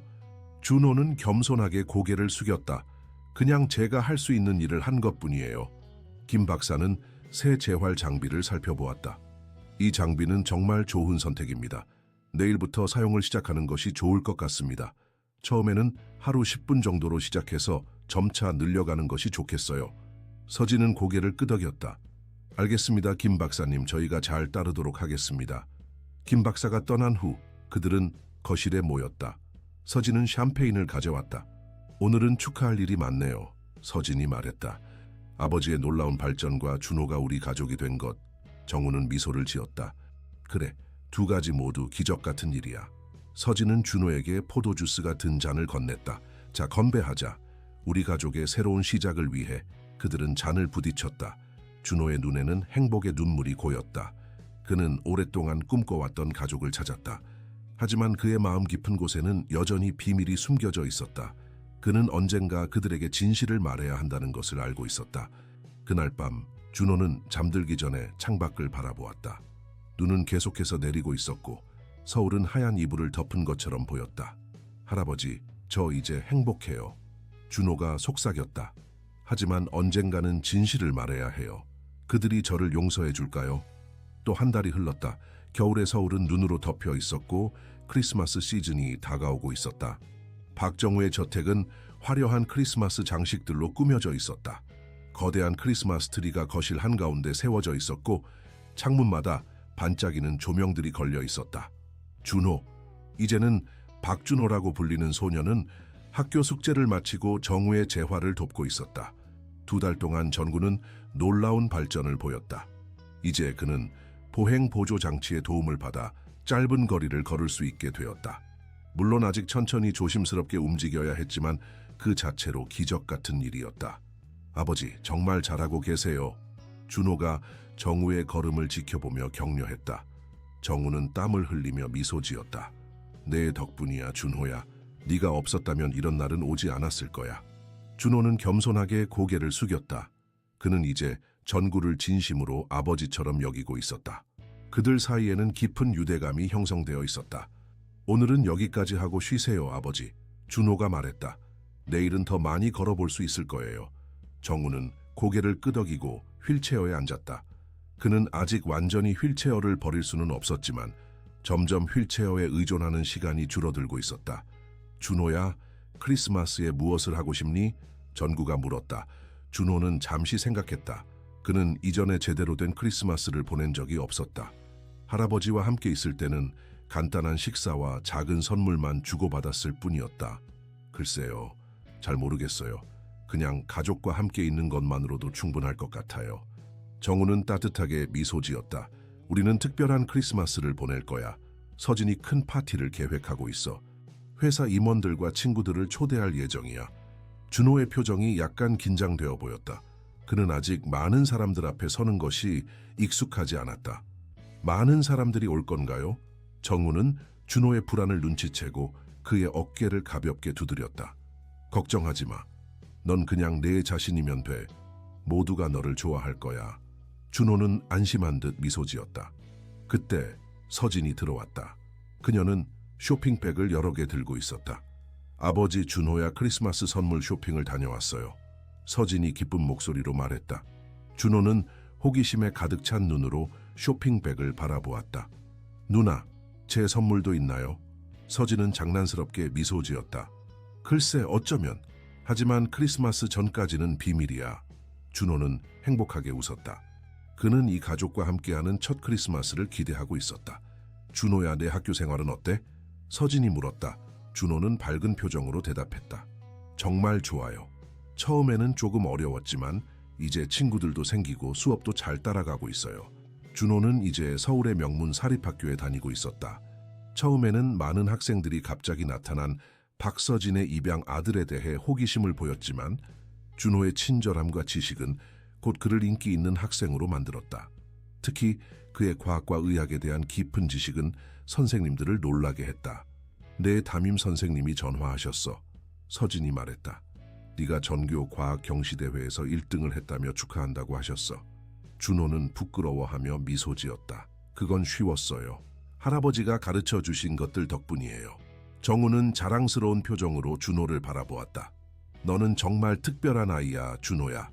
네 할아버지는 너를 보면 정말 자랑스러워 하실 거야. 준호의 표정이 잠시 어두워졌다. 할아버지에 대한 언급은 항상 그의 마음을 무겁게 했다. 그것은 그가 아직 말하지 못한 비밀과 연결되어 있었기 때문이다. 서진은 준호의 표정 변화를 눈치챘다. 준호야, 괜찮니? 준호는 재빨리 표정을 바꾸고 미소 지었다. 네, 괜찮아요. 그냥 할아버지가 생각나서요. 서진은 이해한다는 듯이 고개를 끄덕였다. 할아버지를 많이 그리워하는 건 자연스러운 거야, 준호야. 언제든지 이야기하고 싶으면 우리가 있어. 준호는 고마움에 고개를 숙였다. 감사해요, 누나, 엄마. 서진의 눈이 커졌다. 준호가 그녀를 엄마라고 부른 것은 이번이 처음이었다. 준호야. 준호는 약간 부끄러워하며 말했다. 그렇게 불러도 괜찮을까요? 이제 누나는 제 법적인 어머니니까. 서진의 눈에 눈물이 고였다. 그녀는 준호에게 다가가 그를 꼭 안았다. 물론이지, 준호야. 난 네가 나를 엄마라고 부르는 게 정말 좋아. 정우도 감동한 표정으로 그들을 바라보았다. 이제 우리는 진정한 가족이구나. 그날 저녁 그들은 함께 식사를 하며 즐거운 시간을 보냈다. 준호는 학교에서 있었던 재미있는 일들을 이야기했고 서진은 회사에서의 일을 공유했다. 정우는 그저 자신의 가족이 행복한 모습을 보는 것만으로도 만족스러워 보였다. 식사 후 준호는 자신의 방으로 돌아갔다. 그는 책상에 앉아 일기장을 꺼냈다. 그것은 할아버지가 돌아가시기 전에 그에게 준 마지막 선물이었다. 할아버지, 준호가 속삭였다. 저는 이제 정말 행복해요. 하지만 여전히 그날의 일이 저를 괴롭혀요. 언젠가는 그들에게 진실을 말해야 한다는 것을 알아요. 하지만 그들이 저를 미워할까봐 두려워요. 준호는 창밖을 바라보았다. 눈이 다시 내리기 시작했다. 서울의 밤하늘은 어둡고 무거워 보였다. 그때 문을 두드리는 소리가 들렸다. 서진이었다. 들어와도 돼요? 서진이 물었다. 준호는 재빨리 일기장을 닫았다. 네, 엄마. 서진은 방에 들어와 준호의 옆에 앉았다. 뭔가 생각이 많아 보이네. 준호는 잠시 망설였다. 그는 서진에게 모든 것을 말하고 싶은 충동을 느꼈다. 하지만 아직은 아니었다. 그는 이 행복한 시간이 조금 더 지속되기를 원했다. 그냥 학교 프로젝트 때문에요. 준호가 거짓말을 했다. 서진은 준호를 자세히 살펴보았다. 그녀는 그가 무언가를 숨기고 있다고 느꼈지만 강요하지 않기로 했다. 알았어. 하지만 언제든지 이야기하고 싶은 게 있으면 말해줘. 네, 엄마. 준호가 대답했다. 서진은 미소를 지었다. 내일 병원에 가서 아버지의 정기 검진을 받을 거야. 너도 같이 가고 싶니? 준호는 고개를 끄덕였다. 네, 가고 싶어요. 김 박사님이 아버지의 발전에 대해 뭐라고 하실지 궁금해요. 서진은 준호의 머리를 쓰다듬었다. 좋아. 내일 아침 일찍 출발할 거야. 이제 잘 시간이야. 잘 자, 우리 아들. 잘 자요, 엄마. 준호가 대답했다. 서진이 나간 후 준호는 다시 일기장을 펼쳤다. 그는 오늘의 일들을 적기 시작했다. 그것은 그가 자신의 생각과 감정을 정리하는 방법이었다. 다음 날 아침 그들은 서울 중심부에 있는 대형 병원으로 향했다. 김 박사는 그들을 기다리고 있었다. 박 회장님, 오늘은 어떠세요? 김 박사가 반갑게 인사했다. 정구는 미소를 지었다. 좋아요, 김 박사. 날이 갈수록 더 나아지고 있어요. 김 박사는 전구를 검사실로 안내했다. 서진과 준호는 대기실에서 기다리기로 했다. 준호야, 서진이 조용히 물었다. 어제 밤에 무슨 생각을 하고 있었니? 정말 학교 프로젝트 때문이었어. 준호는 놀랐다. 서진은 그가 거짓말을 하고 있다는 것을 알아챈 것 같았다. 그는 잠시 망설였다. 이것이 진실을 말할 기회일까? 엄마. 준호가 입을 열었다. 그때 검사실 문이 열리고 김 박사가 나왔다. 서진 씨, 준호야, 들어오세요. 좋은 소식이 있어요. 순간은 지나갔다. 준호는 안도의 한숨을 내쉬었다. 그는 아직 준비가 되지 않았다. 그들은 검사실로 들어갔다. 정우는 검사 테이블에 앉아 있었고 그의 얼굴에는 기쁨의 표정이 어려 있었다. 놀라운 발전이에요. 김 박사가 기쁜 목소리로 말했다. 정우 회장님의 다리 근육이 놀라울 정도로 회복되고 있습니다. 신경 반응도 계속해서 좋아지고 있고요. 이런 속도라면 예상보다 훨씬 빨리 독립적으로 걸을 수 있게 될 것 같습니다. 서진의 눈에 기쁨의 눈물이 고였다. 정말인가요, 김 박사님? 김 박사는 고개를 끄덕였다. 네. 저도 처음에는 믿기 어려웠지만 결과는 명확합니다. 회장님의 회복 속도는 의학적으로 설명하기 어려울 정도로 빠릅니다. 김 박사는 준호를 바라보았다. 이 모든 것은 준호의 특별한 치료 덕분입니다. 준호야, 내 방법에 대해 논문을 쓰고 싶은데 협력해 줄 수 있을까? 준호는 놀랐다. 논문이요? 제 치료법에 대한 논문을요? 김 박사는 열정적으로 고개를 끄덕였다. 그래. 내 치료법은 전통의학과 현대의학의 훌륭한 융합이야. 이것을 의학계에 소개한다면 많은 사람들이 혜택을 받을 수 있을 거야. 준호는 잠시 생각했다. 할아버지는 항상 지식을 나누는 것의 중요성을 강조했다. 좋아요, 김 박사님. 제가 도울게요. 서진은 자랑스러운 표정으로 준호를 바라보았다. 우리 아들이 의학계 혁명을 가져올 거예요. 정우도 미소를 지었다. 내 아들은 특별해. 준호는 부끄러워하며 미소 지었다. 하지만 그의 마음 한구석에서는 여전히 불안감이 자리 잡고 있었다. 그는 자신의 비밀이 언젠가는 밝혀질 것을 알고 있었다. 검사를 마치고 그들은 집으로 돌아왔다. 서진은 크리스마스 파티 준비로 바빴다. 파티는 일주일 후로 예정되어 있었다. 준호야, 오늘 오후에 양복을 맞추러 가자. 서진이 말했다. 크리스마스 파티에 입을 멋진 옷이 필요해. 준호는 고개를 끄덕였다. 네, 엄마. 그들은 강남의 고급 맞춤 양복점으로 향했다. 준호는 이전에 양복을 입어본 적이 없었다. 그는 조금 긴장된 표정이었다. 걱정하지 마, 준호야. 서진이 안심시켰다. 네오는 양복을 입으면 정말 멋질 거야. 양복점에 도착하자 직원들이 그들을 반갑게 맞이했다. 박 사장님, 어서 오세요. 점장이 공손하게 인사했다. 이분이 소문으로 들은 박 사장님의 아드님인가요? 서진은 자랑스럽게 미소 지었다. 네, 이 아이가 제 아들 박준호예요. 점장은 준호에게 인사했다. 반갑습니다, 준호 도련님. 오늘 도련님께 딱 맞는 멋진 양복을 만들어 드리겠습니다. 준호는 조금 어색하게 인사를 받았다. 그는 아직 이런 대우에 익숙하지 않았다. 그들은 여러 종류의 원단과 스타일을 살펴보았다. 서진은 준호에게 가장 잘 어울리는 것을 고르는 데 열심이었다. 이 네이비 블루 원단이 내 피부톤과 잘 어울릴 것 같아. 서진이 말했다. 어떻게 생각해, 준호야? 준호는 원단을 만져보았다. 그것은 부드럽고 고급스러웠다. 좋아요, 엄마. 제가 엄마 판단을 믿어요. 측정이 끝나고 그들은 양복이 완성되면 연락을 주기로 하고 매장을 나왔다. 엄마, 아버지에게도 선물을 사고 싶어요. 준호가 갑자기 말했다. 크리스마스 선물요. 서진은 미소를 지었다. 그래, 좋은 생각이야. 아버지에게 뭘 선물하고 싶니? 준호는 잠시 생각했다. 글쎄요, 아버지가 좋아하시는 것이 뭐예요? 서진은 웃었다. 아버지는 책을 좋아하셔. 특히 역사책과 철학책을요. 그리고 클래식 음악도 좋아하시지.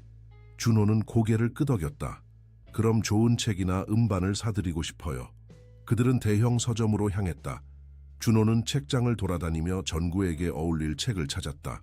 마침내 그는 한국 철학에 관한 고급스러운 한정판 책을 발견했다. 이것이 좋을 것 같아요, 엄마. 준호가 말했다. 아버지가 좋아하실까요? 서진은 책을 살펴보고 미소 지었다. 완벽해, 준호야. 아버지가 정말 좋아하실 거야. 그들은 책을 구매하고 선물 포장을 요청했다. 준호는 직접 카드를 골랐고 그 안에 자신의 마음을 담은 메시지를 썼다. 엄마에게도 선물을 사고 싶어요. 준호가 말했다. 하지만 엄마가 옆에 계시면 깜짝 선물이 안 되잖아요. 서진은 웃었다. 그래, 내 말이 맞아. 내일 학교 끝나고 아버지에게 부탁해서 같이 쇼핑하러 가는 건 어때? 준호는 밝게 미소 지었다. 좋은 생각이에요. 그날 밤 준호는 창가에 서서 눈 내리는 서울의 밤하늘을 바라보았다. 그의 마음은 복잡했다. 한편으로는 새로운 가족과 함께하는 행복감이 있었고 다른 한편으로는 아직 말하지 못한 비밀에 대한 죄책감이 있었다. 할아버지, 준호가 속삭였다. 제가 옳은 일을 하고 있는 건가요? 그들에게 진실을 말해야 할까요? 하지만 그들이 저를 미워하게 될까봐 두려워요. 바람소리만이 그의 질문에 대답했다. 다음 날 학교가 끝난 후 준호는 전구와 함께 쇼핑몰로 향했다. 정우는 이제 짧은 거리는 지팡이의 도움만으로 걸을 수 있었다. 그것은 놀라운 발전이었다. 아버지, 엄마에게 무엇을 사드리면 좋을까요? 준호가 물었다. 전구는 잠시 생각했다. 서진은 사실 물질적인 것보다 의미 있는 것을 더 좋아해. 네가 직접 만든 것이나 특별한 의미가 있는 것이 좋을 것 같구나. 준호는 고개를 끄덕였다. 그럼 제가 그림을 그려볼까요? 엄마의 초상화 같은 거요. 정우는 미소를 지었다. 그거 좋은 생각이다. 서진은 그런 개인적인 선물을 정말 좋아할 거야. 그들은 미술 용품 가게로 향했다. 준호는 캔버스, 물감, 붓 등 필요한 모든 것을 구매했다. 아버지, 비밀 지켜주세요. 준호가 장난스럽게 말했다. 정우는 웃으며 대답했다. 물론이지. 나는 비밀 유지에 능숙해. 쇼핑을 마치고 그들은 카페에 앉았다. 정우는 커피를, 준호는 핫초코를 주문했다. 준호야. 전구가 조심스럽게 말을 꺼냈다. 네가 우리 가족에 온 이후로 내 인생이 완전히 바뀌었어. 내가 다시 걷게 된 것도 놀라운 일이지만 그보다 더 중요한 것은 너를 아들로 얻게 된 거야. 준호의 눈에 눈물이 고였다. 아버지. 정우는 준호의 손을 잡았다. 나는 네가 무언가 마음에 담아두고 있다는 것을 알아. 서진도 느끼고 있어. 우리는 너를 압박하고 싶지 않아. 하지만 언제든지 이야기할 준비가 되면 우리는 들을 준비가 되어 있다는 것을 알아주었으면 해. 준호는 놀랐다. 그들은 그가 비밀을 가지고 있다는 것을 알고 있었다. 그는 마음이 무거워졌다. 아버지, 저는... 준호가 말을 더듬었다. 정우는 부드럽게 미소 지었다. 서두르지 마, 준호야. 네가 준비됐을 때 이야기하면 돼. 우리는 항상 너를 사랑할 거야. 무슨 일이 있어도. 준호의 눈에서 눈물이 흘러내렸다. 정말요, 아버지? 무슨 일이 있어도요? 정우는 확신에 찬 표정으로 고개를 끄덕였다. 정말이야, 준호야. 무슨 일이 있어도. 준호는 마음속으로 결심했다. 크리스마스 파티가 끝난 후 그는 진실을 말할 것이다. 그는 더 이상 이 비밀을 짊어지고 살 수 없었다. 그들은 집으로 돌아왔다. 준호는 즉시 자신의 방으로 가서 서진의 초상화 작업을 시작했다. 그는 사실 그림에 꽤 재능이 있었다. 할아버지는 그에게 의학뿐만 아니라 예술적인 면도 가르쳐 주었다. 며칠 후 크리스마스 이브가 되었다. 박정우의 저택은 손님들로 가득 차기 시작했다. 서진이 초대한 회사 임원들, 사업 파트너들, 그리고 친구들이 하나둘씩 도착하고 있었다. 준호는 새 양복을 입고 거울 앞에 서 있었다. 그는 긴장한 표정이었다. 괜찮아, 준호야. 전구가 문을 열고 들어오며 말했다. 넌 정말 멋지게 보여. 준호는 미소를 지었다. 고마워요, 아버지. 조금 긴장돼요. 정우는 준호의 어깨를 잡았다. 걱정하지 마. 그냥 내 자신이면 돼. 모두가 너를 좋아할 거야. 그들은 함께 아래층으로 내려갔다. 거실은 이미 많은 손님들로 가득 차 있었다. 서진은 우아한 이브닝 드레스를 입고 손님들을 맞이하고 있었다. 아, 여기 우리 두 남자가 왔군요. 서진이 밝게 미소 지으며 말했다. 모두에게 소개할게요. 서진은 준호를 데리고 사람들에게 다가갔다. 여러분, 제 아들 박준호를 소개합니다. 모든 사람들이 준호에게 관심을 보였다. 많은 사람들이 박서진의 입양 아들에 대해 들어보았지만 직접 만나는 것은 이번이 처음이었다. 안녕하세요. 준호가 공손하게 인사했다. 만나서 반갑습니다. 여러 사람들이 준호에게 질문을 던졌다. 그들은 그의 학교 생활, 취미, 그리고 미래 계획에 대해 알고 싶어 했다. 준호는 처음에는 긴장했지만 곧 편안하게 대화를 이어갔다. 그는 정우와 서진의 자랑스러운 눈빛을 느낄 수 있었다.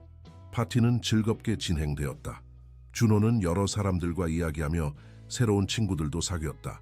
특히 서진의 친한 친구인 최수영의 딸 지민과는 금방 친해졌다. 지민은 준호와 같은 나이였고 같은 학교에 다른 반에 다니고 있었다. 너 정말 대단하다. 지민이 준호에게 말했다. 모두가 내 이야기를 해. 박서진의 아버지를 치료한 소년이라고. 준호는 부끄러워하며 미소 지었다. 그냥 운이 좋았을 뿐이야. 지민은 준호에게 더 많은 질문을 던졌고 그들은 긴 시간 동안 대화를 나누었다. 준호는 지민과의 대화가 편안하게 느껴졌다. 밤이 깊어가고 손님들이 하나둘씩 떠나기 시작했다. 마침내 모든 손님이 떠나고 가족들만 남았다. 자, 이제 우리끼리 선물을 교환할 시간이야. 서진이 말했다. 그들은 크리스마스 트리 아래에 모였다. 트리 밑에는 여러 개의 선물 상자가 놓여 있었다. 먼저 준호에게 우리 선물을 주자. 전구가 말했다. 서진은 큰 상자를 준호에게 건넸다. 메리 크리스마스, 우리 아들. 준호는 호기심에 가득 찬 표정으로 선물을 열었다. 그것은 최신형 노트북이었다.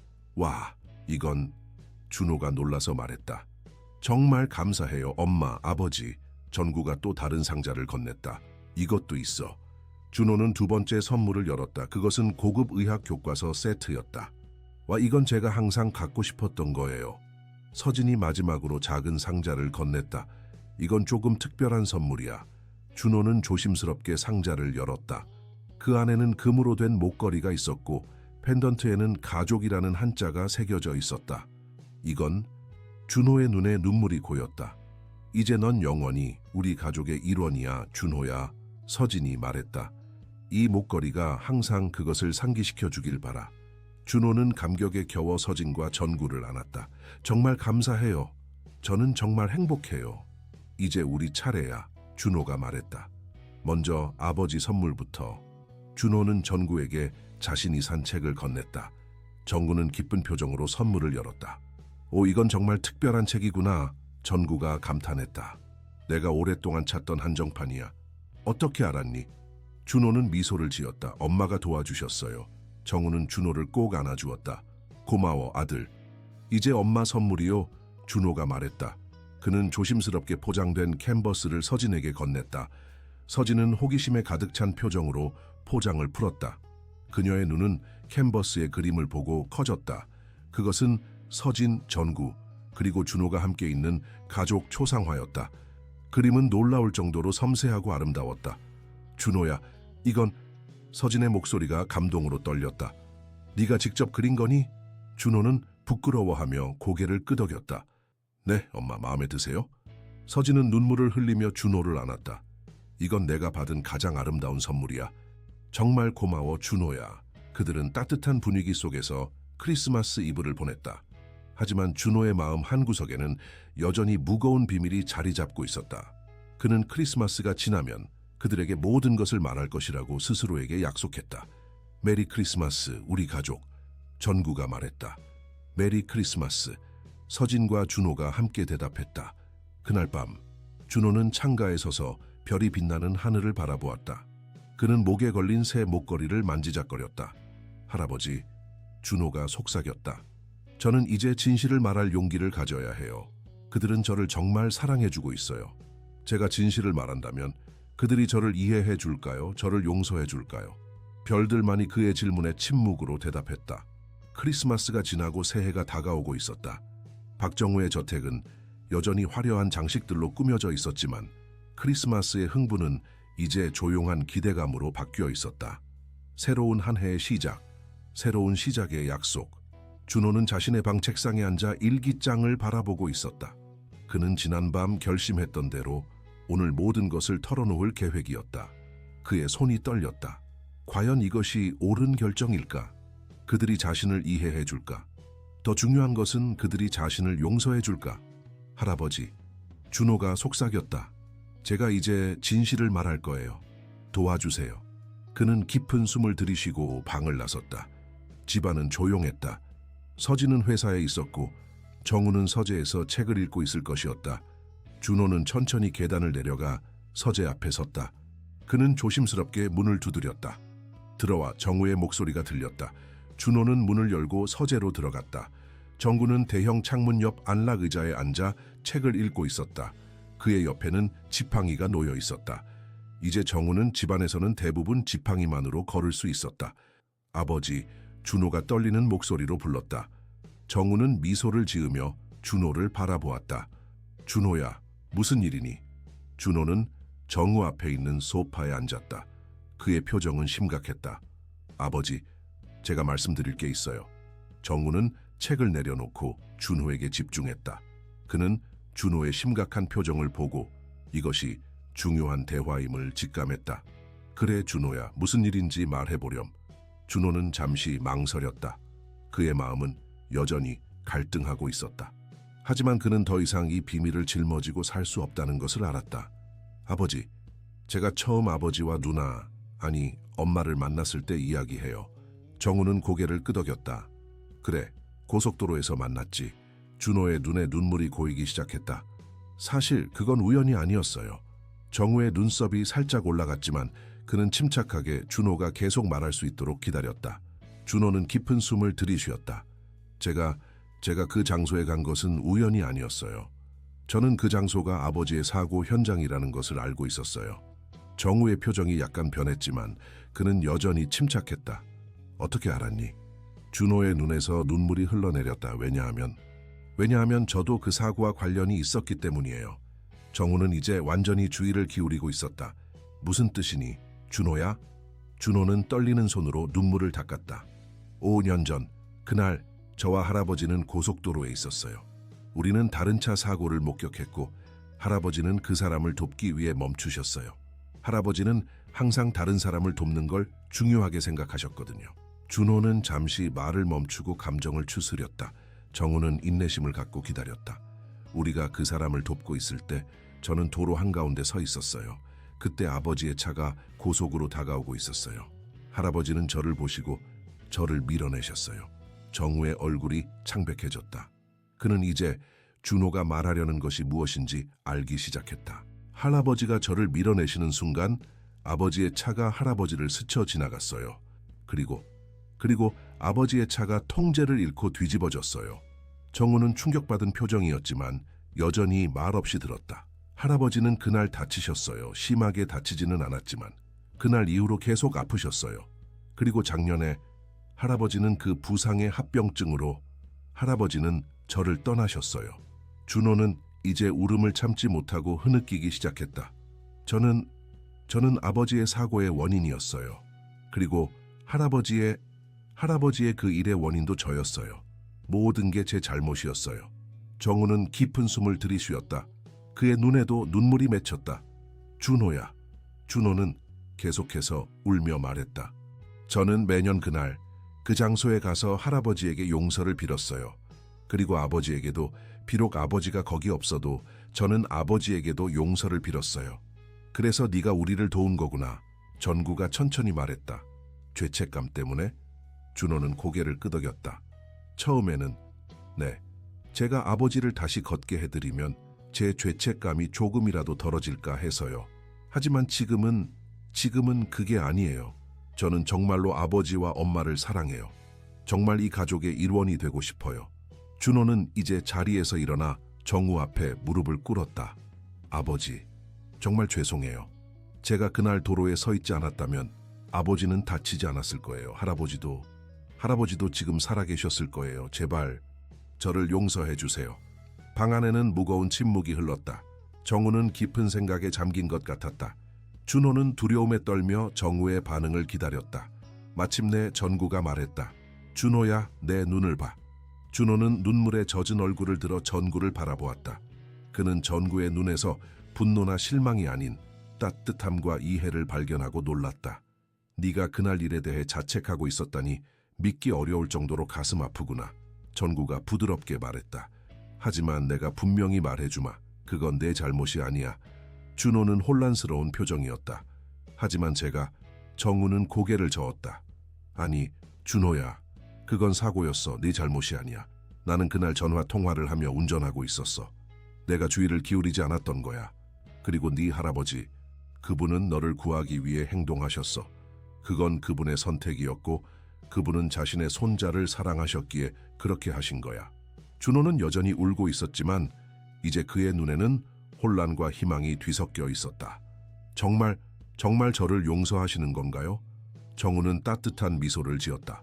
용서할 것이 없어, 준호야. 하지만 네가 용서가 필요하다고 느낀다면 그래, 나는 너를 용서해. 사실 나는 내게 고마워해야 해. 고마워하신다고요? 준호가 놀라서 물었다. 정우는 고개를 끄덕였다. 그래, 네가 내 인생에 들어와서 나에게 두 번째 기회를 준 거야. 네가 나를 치료해 준 것뿐만 아니라 네가 우리 가족에게 가져온 기쁨과 사랑도 포함해서. 정우는 지팡이를 짚고 일어나 준호에게 다가갔다. 그는 준호 앞에 무릎을 꿇고 그를 꼭 안아주었다. 넌 내 아들이야, 준호야. 그리고 나는 네가 자랑스러워. 이런 무거운 비밀을 혼자 간직하고 있었는데도 넌 그동안 너무나 강하게 버텨왔어. 준호는 정우의 품 안에서 울었다. 그것은 슬픔의 눈물이 아니라 안도감과 해방감의 눈물이었다. 오랫동안 그를 짓눌러왔던 무거운 짐이 이제 조금 가벼워진 것 같았다. 하지만 엄마에게는 어떻게 말해야 할까요? 준호가 걱정스럽게 물었다. 정우는 준호의 머리를 쓰다듬었다. 함께 말하자. 서진이 이해할 거야. 그녀도 너를 사랑해. 그들은 잠시 그렇게 안고 있었다. 준호는 오랫동안 느끼지 못했던 평화로움을 느꼈다. 그때 현관문이 열리는 소리가 들렸다. 서진이 돌아온 것이었다. 아버지, 준호야, 나왔어요. 서진의 목소리가 들렸다. 정우와 준호는 서로를 바라보았다. 지금 말할까? 전구가 부드럽게 물었다. 준호는 심호흡을 하고 고개를 끄덕였다. 네, 아버지. 지금이 좋을 것 같아요. 그들은 함께 서재를 나와 현관으로 향했다. 서진은 쇼핑백을 들고 있었고 그녀의 얼굴은 밝게 빛나고 있었다. 어머, 두 분 얼굴이 왜 그래요? 서진이 정우와 준호의 눈물 자국을 보고 물었다. 무슨 일 있어요? 전구가 침착하게 대답했다. 서진아, 거실로 가자. 준호가 우리에게 말해야 할 중요한 이야기가 있어. 서진은 걱정스러운 표정이 되었지만 고개를 끄덕이고 쇼핑백을 내려놓았다. 그들은 함께 거실로 향했다. 거실에서 그들은 소파에 앉았다. 준호는 서진과 정우 사이에 앉았다. 그는 떨리는 손으로 서진의 손을 잡았다. 엄마, 제가 말씀드릴 게 있어요. 아주 중요한 거예요. 서진은 준호의 손을 꼭 잡아주었다. 무슨 일이든 말해봐, 준호야. 나는 널 사랑해. 준호는 다시 한번 깊은 숨을 들이쉬었다. 그리고 그는 서진에게 모든 것을 이야기했다. 5년 전의 사고, 할아버지의 희생, 그리고 그가 얼마나 오랫동안 이 비밀을 짊어지고 살아왔는지. 서진의 표정은 이야기를 들으면서 여러 번 바뀌었다. 놀람, 충격, 슬픔, 그리고 마침내 이해와 연민. 준호가 이야기를 마쳤을 때 서진의 눈에는 눈물이 가득했다. 오, 준호야. 준호는 고개를 숙였다. 죄송해요, 엄마. 처음부터 말했어야 했는데 너무 두려웠어요. 엄마가 저를 미워할까봐, 저를 버릴까봐. 서진은 준호의 얼굴을 부드럽게 들어올렸다. 준호야, 네가 그렇게 생각했다니 내 마음이 아파. 난 절대 너를 미워하거나 버리지 않아. 넌 내 아들이야. 서진은 준호를 품에 안았다. 그날의 일은 모두에게 비극이었어. 하지만 그건 내 잘못이 아니야. 넌 그저 어린아이였을 뿐이야. 준호는 서진의 품 안에서 또다시 울기 시작했다. 정말 저를 용서하시는 건가요? 물론이지. 서진이 확신에 찬 목소리로 말했다. 사실 지금 네가 이렇게 용기를 내서 우리에게 진실을 말해준 것이 더 자랑스러워. 전구가 다가와 그들 둘을 함께 안았다. 우리는 가족이야, 준호야. 가족은 서로를 사랑하고 지지해. 무슨 일이 있어도 준호는 정우와 서진의 품 안에서 안전함을 느꼈다. 오랫동안 그를 짓누르던 무거운 짐이 이제 완전히 사라진 것 같았다. 할아버지가 살아계셨다면? 준호가 작은 목소리로 말했다. 할아버지도 분명 이렇게 말씀하셨을 거예요.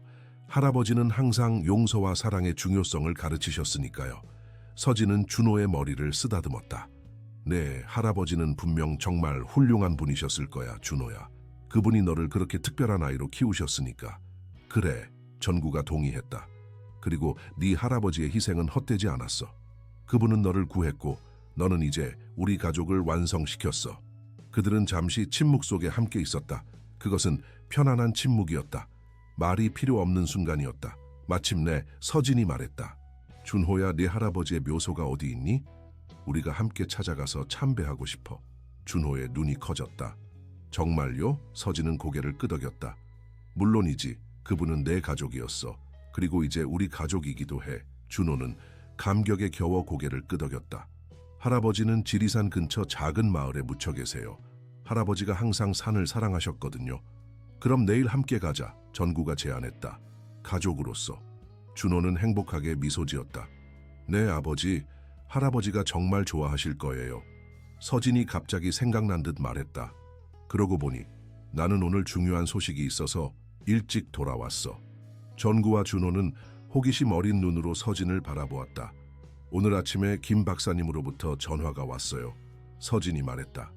아버지의 최근 검사 결과가 나왔는데 모든 지표가 놀랍도록 좋아졌대요.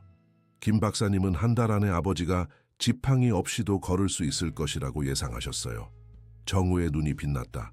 정말? 서진은 행복하게 고개를 끄덕였다. 네, 그리고 더 중요한 소식이 있어요. 김 박사님이 준호의 치료법에 대한 논문을 의학저널에 제출했는데 큰 관심을 받고 있대요.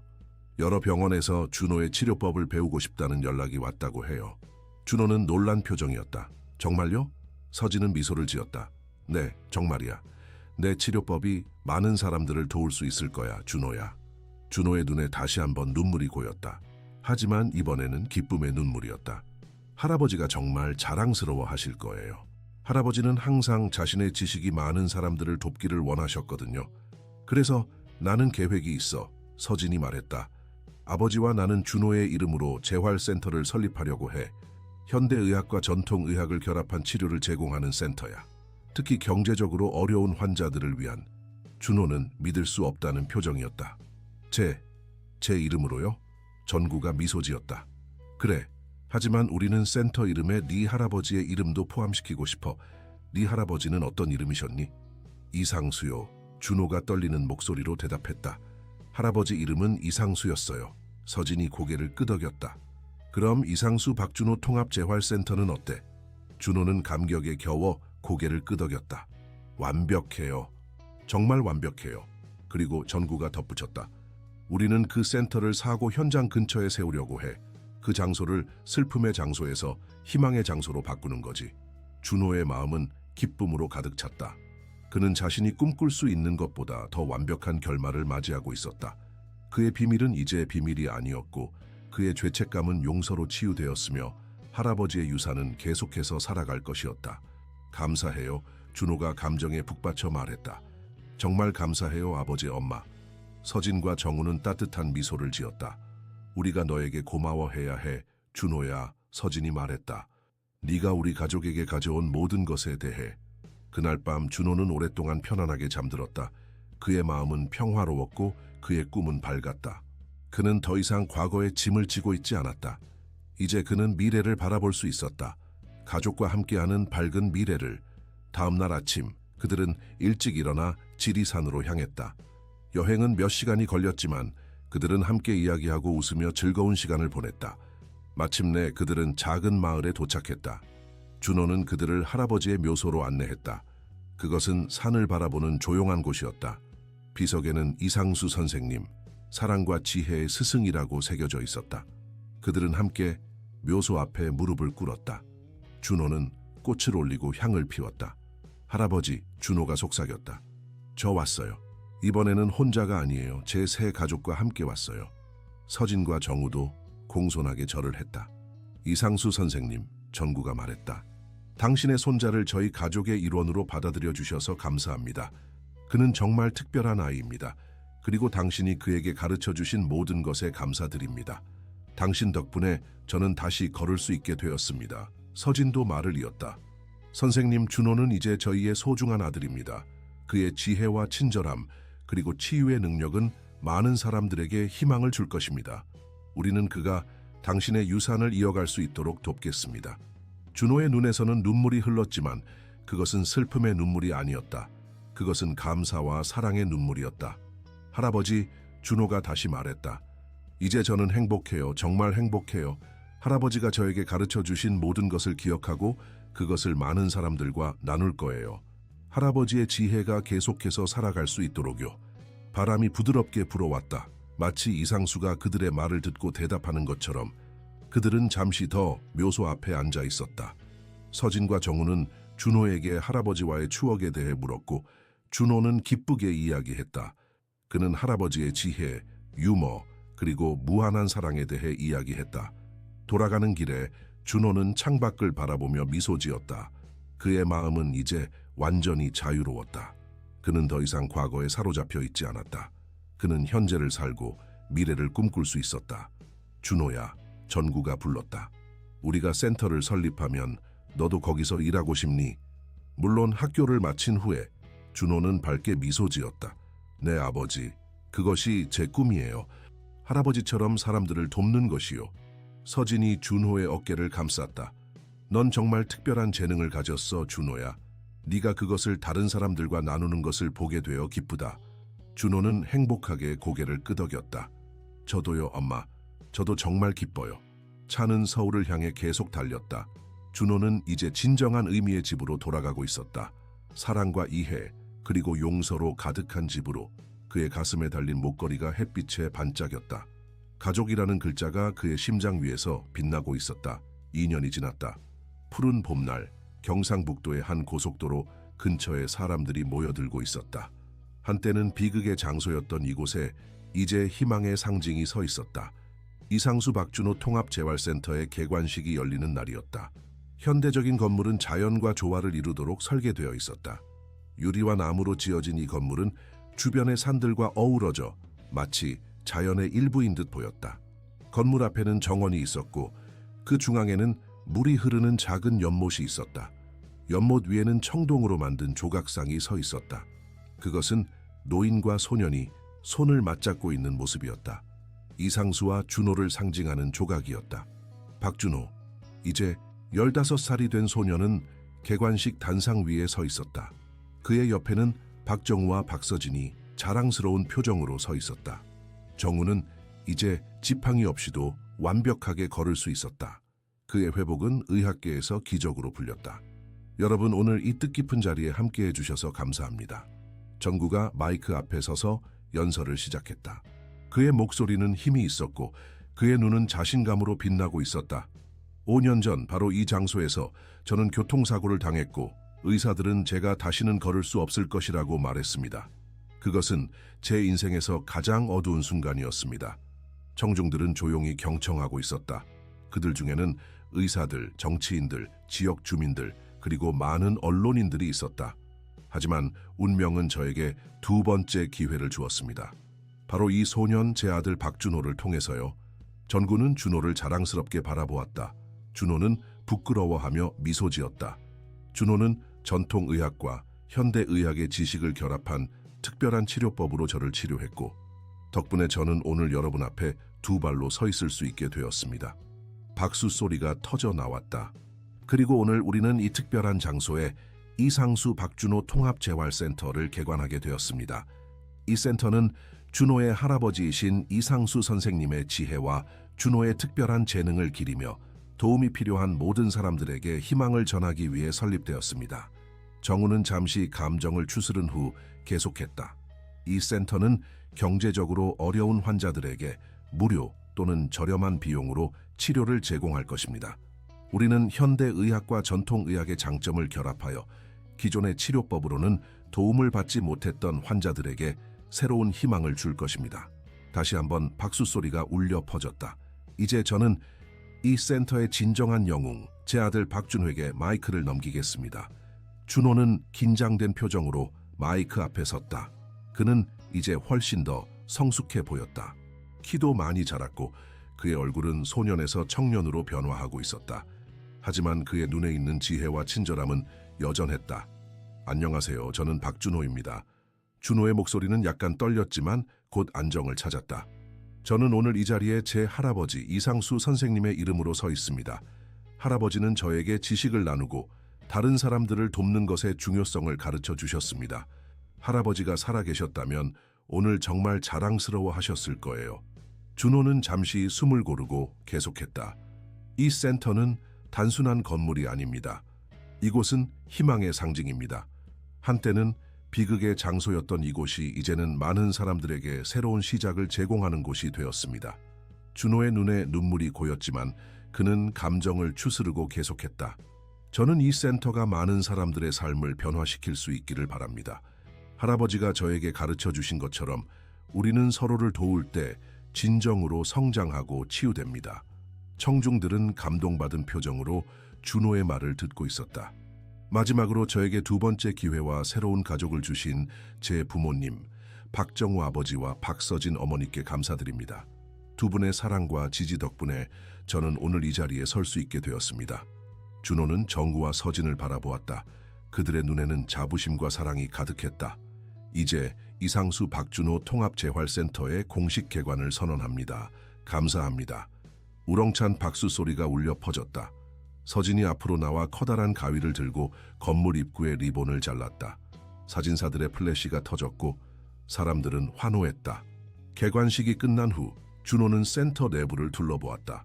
건물은 현대적인 의료 장비와 전통적인 치료 공간이 조화롭게 배치되어 있었다.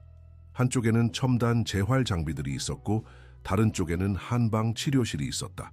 중앙 로비에는 할아버지의 사진과 그의 의학 철학에 대한 설명이 전시되어 있었다. 준호야. 준호는 뒤를 돌아보았다. 김태영 박사가 그에게 다가오고 있었다. 김 박사님, 준호가 반갑게 인사했다. 김 박사는 준호의 어깨를 두드렸다. 정말 자랑스럽구나, 준호야. 네 치료법에 관한 논문이 국제적으로 인정받고 있어. 많은 의사들이 네 방법을 배우고 싶어 해. 준호는 겸손하게 미소 지었다. 그건 모두 할아버지의 가르침 덕분이에요. 저는 그저 그것을 나눌 뿐이죠. 그래도 너의 공헌이 크다, 김 박사가 말했다. 네가 현대의학과 전통의학을 연결하는 다리 역할을 하고 있어. 이것은 의료계에 큰 변화를 가져올 거야. 준호는 고개를 끄덕였다. 저는 그저 사람들이 도움을 받을 수 있기를 바랄 뿐이에요. 김 박사는 주변을 둘러보았다. 이 센터는 정말 아름답구나. 많은 환자들이 여기서 희망을 찾을 거야. 네, 그러길 바라요. 준호가 대답했다. 그때 서진이 그들에게 다가왔다. 준호야, 취재 요청이 몇 개 들어왔어. 인터뷰할 수 있겠니? 준호는 고개를 끄덕였다. 물론이죠, 엄마. 준호는 여러 언론사와 인터뷰를 했다. 그는 센터의 비전과 목표, 그리고 자신의 치료법에 대해 설명했다. 그의 침착하고 지혜로운 답변에 기자들은 감탄했다. 이 어린 소년이 보여주는 성숙함과 지식에 모두가 놀라워했다. 인터뷰가 끝난 후 준호는 센터의 정원으로 나갔다. 그는 잠시 혼자 있고 싶었다. 그는 연못 옆 벤치에 앉아 조각상을 바라보았다. 노인과 소년의 모습이 햇빛에 반짝이고 있었다. 할아버지, 준호가 속삭였다. 저 잘하고 있나요? 할아버지가 자랑스러워 하실까요? 물론이지. 준호는 뒤를 돌아보았다. 전구가 그에게 다가오고 있었다. 아버지, 준호가 놀라서 말했다. 제 생각을 소리내어 말했나 봐요. 전구는 준호 옆에 앉았다. 내 할아버지는 지금 정말 자랑스러워 하실 거야, 준호야. 네가 그분의 지식을 이렇게 아름다운 방식으로 계승하고 있으니까. 준호는 미소를 지었다. 저도 그랬으면 좋겠어요. 준호야, 전구가 진지한 표정으로 말했다. 오늘 이 센터가 문을 열게 된 것은 너의 용기 덕분이야. 네가 우리에게 진실을 말했기 때문에 우리 모두가 치유될 수 있었어. 준호는 고개를 끄덕였다. 제가 진실을 말했을 때 아버지와 엄마가 저를 이해해 주셔서 정말 다행이었어요. 그때 저는 진정한 가족의 의미를 알게 되었어요. 전구는 따뜻하게 미소 지었다. 가족은 함께 있을 때 가장 강해. 좋은 시간도 어려운 시간도 함께 나누는 거지. 그때 서진이 그들에게 다가왔다. 여기 있었군요. 두 남자를 찾고 있었어요. 서진은 그들 옆에 앉았다. 오늘은 정말 특별한 날이네요. 모든 것이 완벽해요. 그래요, 전구가 동의했다. 이 센터는 우리 가족의 여정을 상징하는 것 같아. 비극에서 시작해서 희망과 치유로 끝나는. 준호는 자신의 목에 걸린 가족 목걸이를 만졌다. 저는 정말 행운아예요. 이렇게 멋진 가족을 갖게 되다니. 서진은 준호의 머리를 쓰다듬었다. 우리가 행운아야, 준호야. 네가 우리 인생에 들어와서. 그들은 잠시 침묵 속에 앉아 있었다. 그것은 평화로운 순간이었다. 그들 앞에 있는 센터는 미래를 향한 새로운 시작을 상징하고 있었다. 이제 뭐가 하고 싶니, 준호야? 서진이 물었다. 의사가 되고 싶니? 준호는 잠시 생각했다. 네, 의사가 되고 싶어요.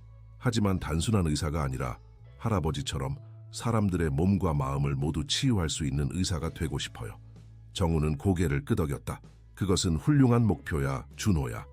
그리고 나는 네가 그 목표를 이룰 수 있을 거라고 확신해. 그리고 준호가 약간 부끄러운 듯 말했다. 저는 이 센터가 전 세계에 분원을 갖게 되길 바라요. 할아버지의 지혜가 더 많은 사람들에게 전해질 수 있도록요. 서진은 미소를 지었다. 그것도 가능할 거야, 준호야. 우리가 함께라면. 그때 센터의 직원이 그들에게 다가왔다. 박 회장님, 첫 환자들이 도착했습니다. 전구는 일어섰다. 좋아요, 우리가 직접 맞이하겠습니다. 그들은 함께 센터로 향했다. 입구에는 이미 몇몇 환자들이 기다리고 있었다. 그들 중 대부분은 다른 병원에서 치료 불가능이라는 판정을 받은 사람들이었다. 준호는 그들을 바라보며 따뜻한 미소를 지었다. 그는 이 사람들을 도울 수 있다는 것을 알고 있었다. 할아버지의 지혜와 현대의학의 힘을 결합하면 많은 것이 가능했다. 안녕하세요. 이상수 박준호 통합재활센터에 오신 것을 환영합니다. 준호가 첫 환자에게 인사했다. 그는 휠체어를 탄 노인이었다. 너가 그 소년이니? 노인이 놀란 표정으로 물었다. 불가능한 일을 가능하게 만든다는 그 소년? 준호는 겸손하게 미소 지었다. 저는 그저 도울 뿐입니다. 진정한 치유는 환자 자신의 의지와 몸의 자연 치유력에서 옵니다. 제가 하는 일은 그저 그것을 깨우는 것뿐이죠. 노인의 눈에 희망의 빛이 어렸다. 그럼 나도 다시 걸을 수 있을까? 준호는 따뜻하게 미소 지었다. 함께 노력한다면 가능성은 항상 있습니다. 지금부터 시작해 보시죠. 그날부터 센터는 많은 환자들로 북적였다. 준호는 학교를 마친 후에는 항상 센터에 와서 환자들을 도왔다. 그는 할아버지에게 배운 모든 것을 김 박사와 다른 의사들에게 가르쳤고 그들은 그의 방법을 배우기 위해 열심히 노력했다. 몇 달이 지나자 센터는 이미 많은 성공 사례를 가지게 되었다. 다른 병원에서 포기한 환자들이 이곳에서 새로운 희망을 찾았다. 그들 중 많은 이들이 다시 걷거나 움직이거나 심지어는 완전히 회복되기도 했다. 센터의 명성은 빠르게 퍼졌고 전국 각지에서 환자들이 찾아왔다. 그들은 모두 한 가지 공통점을 가지고 있었다. 바로 희망이었다. 1년 후 센터의 1주년 기념식이 열렸다. 이 자리에는 센터에서 치료를 받고 회복된 많은 환자들이 참석했다. 그들 중 일부는 휠체어를 타고 왔지만 이제는 자신의 발로 서 있었다. 그들의 얼굴에는 모두 감사와 기쁨이 넘쳐났다. 기념식 단상 위에 선 준호는 이 모든 광경을 바라보며 깊은 감동을 느꼈다. 그의 옆에는 여전히 전구와 서진이 자랑스럽게 서 있었다. 여러분, 지난 1년 동안 이 센터는 300명 이상의 환자들에게 새로운 희망을 주었습니다. 준호가 연설을 시작했다. 그의 목소리는 이제 더 이상 떨리지 않았다. 그것은 자신감과 확신으로 가득 찬 목소리였다. 그리고 이것은 단지 시작일 뿐입니다. 우리는 앞으로 더 많은 환자들을 도울 것이고 우리의 방법을 더 많은 의사들과 공유할 것입니다. 청중들은 열렬하게 박수를 쳤다. 오늘 우리는 특별한 발표를 하려고 합니다. 이상수 박준호 통합재활센터는 내년부터 해외 지점을 개설할 예정입니다. 우리는 이 치유의 방법을 전 세계와 나누고 싶습니다. 사람들은 환호성을 질렀다. 전구와 서진은 준호를 자랑스럽게 바라보았다. 그리고 마지막으로 저는 모든 환자분들께 감사드리고 싶습니다. 여러분의 용기와 의지가 없었다면 이 모든 것이 가능하지 않았을 것입니다. 여러분은 저에게 참된 치유의 의미를 가르쳐 주셨습니다. 준호는 잠시 말을 멈추고 청중들을 바라보았다. 그의 눈에는 깊은 감사와 사랑이 담겨 있었다. 저는 5년 전 한 외로운 소년으로서 당신의 아버지를 다시 걷게 해드릴 수 있어요 라는 말을 했습니다. 그때는 그것이 제 인생을 완전히 바꿀 것이라고 상상조차 하지 못했습니다. 그의 시선은 정우와 서진에게 향했다. 그 말 덕분에 저는 새로운 가족을 얻었고 새로운 삶을 얻었습니다. 그리고 이제 우리 모두는 함께 더 많은 사람들에게 같은 선물을 줄 수 있게 되었습니다. 준호의 목소리가 약간 떨렸지만 그것은 감동 때문이었다. 할아버지가 항상 말씀하셨던 것처럼 진정한 치유는 몸뿐만 아니라 마음과 영혼도 포함한다. 우리는 이 센터에서 바로 그런 전인적 치유를 추구합니다. 그는 잠시 청중들을 바라보았다. 그들의 눈에는 모두 희망과 감사의 빛이 어려 있었다. 이상수 박준호 통합재활센터의 1주년을 함께 축하해 주셔서 감사합니다. 앞으로도 많은 응원과 지지 부탁드립니다. 우렁찬 박수 소리가 울려 퍼졌다. 준호는 단상에서 내려와 전구와 서진에게 다가갔다. 그들은 함께 서로를 꼭 안았다. 정말 자랑스러워 아들. 전구가 감격에 젖은 목소리로 말했다. 우리 아들이 이렇게 훌륭한 일을 하다니. 서진도 눈물을 흘리며 말했다. 준호는 행복하게 미소 지었다. 저는 그저 할아버지의 뜻을 이어가고 있을 뿐이에요. 그리고 이 모든 것은 우리 가족 덕분이에요. 그날 저녁 그들은 센터의 옥상 정원에서 조용히 시간을 보냈다. 하늘에는 별들이 밝게 빛나고 있었고 멀리서는 도시의 불빛이 반짝이고 있었다. 할아버지가 지금 우리를 보고 계실까요? 준호가 별들을 바라보며 물었다. 물론이지, 서진이 대답했다. 그리고 그분은 정말 자랑스러워 하실 거야. 정우도 고개를 끄덕였다. 네 할아버지는 네가 많은 사람들에게 희망을 주는 것을 보고 정말 행복하실 거야. 준호는 목에 걸린 가족 목걸이를 만졌다. 그것은 이제 그에게 가장 소중한 보물이 되었다. 저는 정말 행운아예요. 준호가 말했다. 2번의 기회를 받았으니까요. 할아버지와 함께한, 그리고 지금 아버지와 엄마와 함께하는 이 시간. 서진은 준호의 어깨를 감쌌다. 우리 모두 행운아야, 준호야. 우리는 서로를 통해 새로운 삶을 얻었으니까. 그들은 별이 빛나는 하늘 아래 조용히 앉아 있었다. 그들의 마음은 평화로웠고 그들의 미래는 밝게 빛나고 있었다. 멀리서, 아주 멀리서 이상수의 영혼이 그들을 지켜보고 있는 것 같았다. 그의 손자가 자신의 유산을 이어가는 것을 보며 그는 미소 짓고 있을 것이다. 고맙습니다, 할아버지. 준호가 별들에게 속삭였다. 할아버지가 저에게 가르쳐 주신 모든 것에 감사드려요. 저는 계속해서 할아버지의 뜻을 이어갈게요. 밤바람이 부드럽게 불어왔다. 마치 이상수의 대답처럼 그날 밤 준호는 오랫동안 평화롭게 잠들었다. 그의 꿈속에서 그는 할아버지와 함께 산책을 하고 있었다. 할아버지는 그에게 미소를 지으며 말했다. 잘하고 있다, 준호야. 네가 정말 자랑스럽구나. 준호는 꿈속에서 미소 지었다. 고마워요, 할아버지. 제가 더 많은 사람들을 도울 수 있도록 계속 지켜봐 주세요. 할아버지는 고개를 끄덕였다. 항상 그럴 거야, 내 소중한 손자. 꿈에서 깨어난 준호는 창밖을 바라보았다. 새로운 날이 밝아오고 있었다. 그것은 희망과 가능성의 날이었다. 그는 침대에서 일어나 창가로 걸어갔다. 멀리 보이는 센터의 실루엣이 아침 햇살에 반짝이고 있었다. 새로운 하루가 시작됐어요, 할아버지. 준호가 속삭였다. 오늘도 많은 사람들에게 희망을 줄 수 있기를. 그리고 그는 미래를 향해 나아갔다. 그의 과거는 이제 더 이상 그를 짓누르는 짐이 아니었다. 그것은 그에게 지혜와 힘을 주는 경험이 되었다. 당신의 아버지를 다시 걷게 해드릴 수 있어요. 그 단순한 한 문장이 그들 모두의 인생을 영원히 바꾸어 놓았다. 그리고 이제 그 말은 수많은 다른 사람들의 인생도 바꾸고 있었다. 핌다 히스토리아. 소중한 청취자 여러분, 준호와 그의 가족의 감동적인 이야기가 여러분의 마음에 와닿았기를 바랍니다.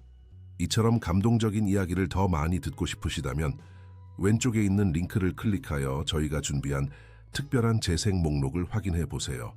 이 이야기가 마음에 드셨다면 저희 채널을 구독하고 영상에 좋아요를 눌러주세요. 저희는 매일 삶의 복잡함을 탐구하는 독특한 이야기들을 제공하고 있습니다. 다음 콘텐츠도 놓치지 마세요. 여러분의 생각을 댓글로 남겨주시면 감사하겠습니다.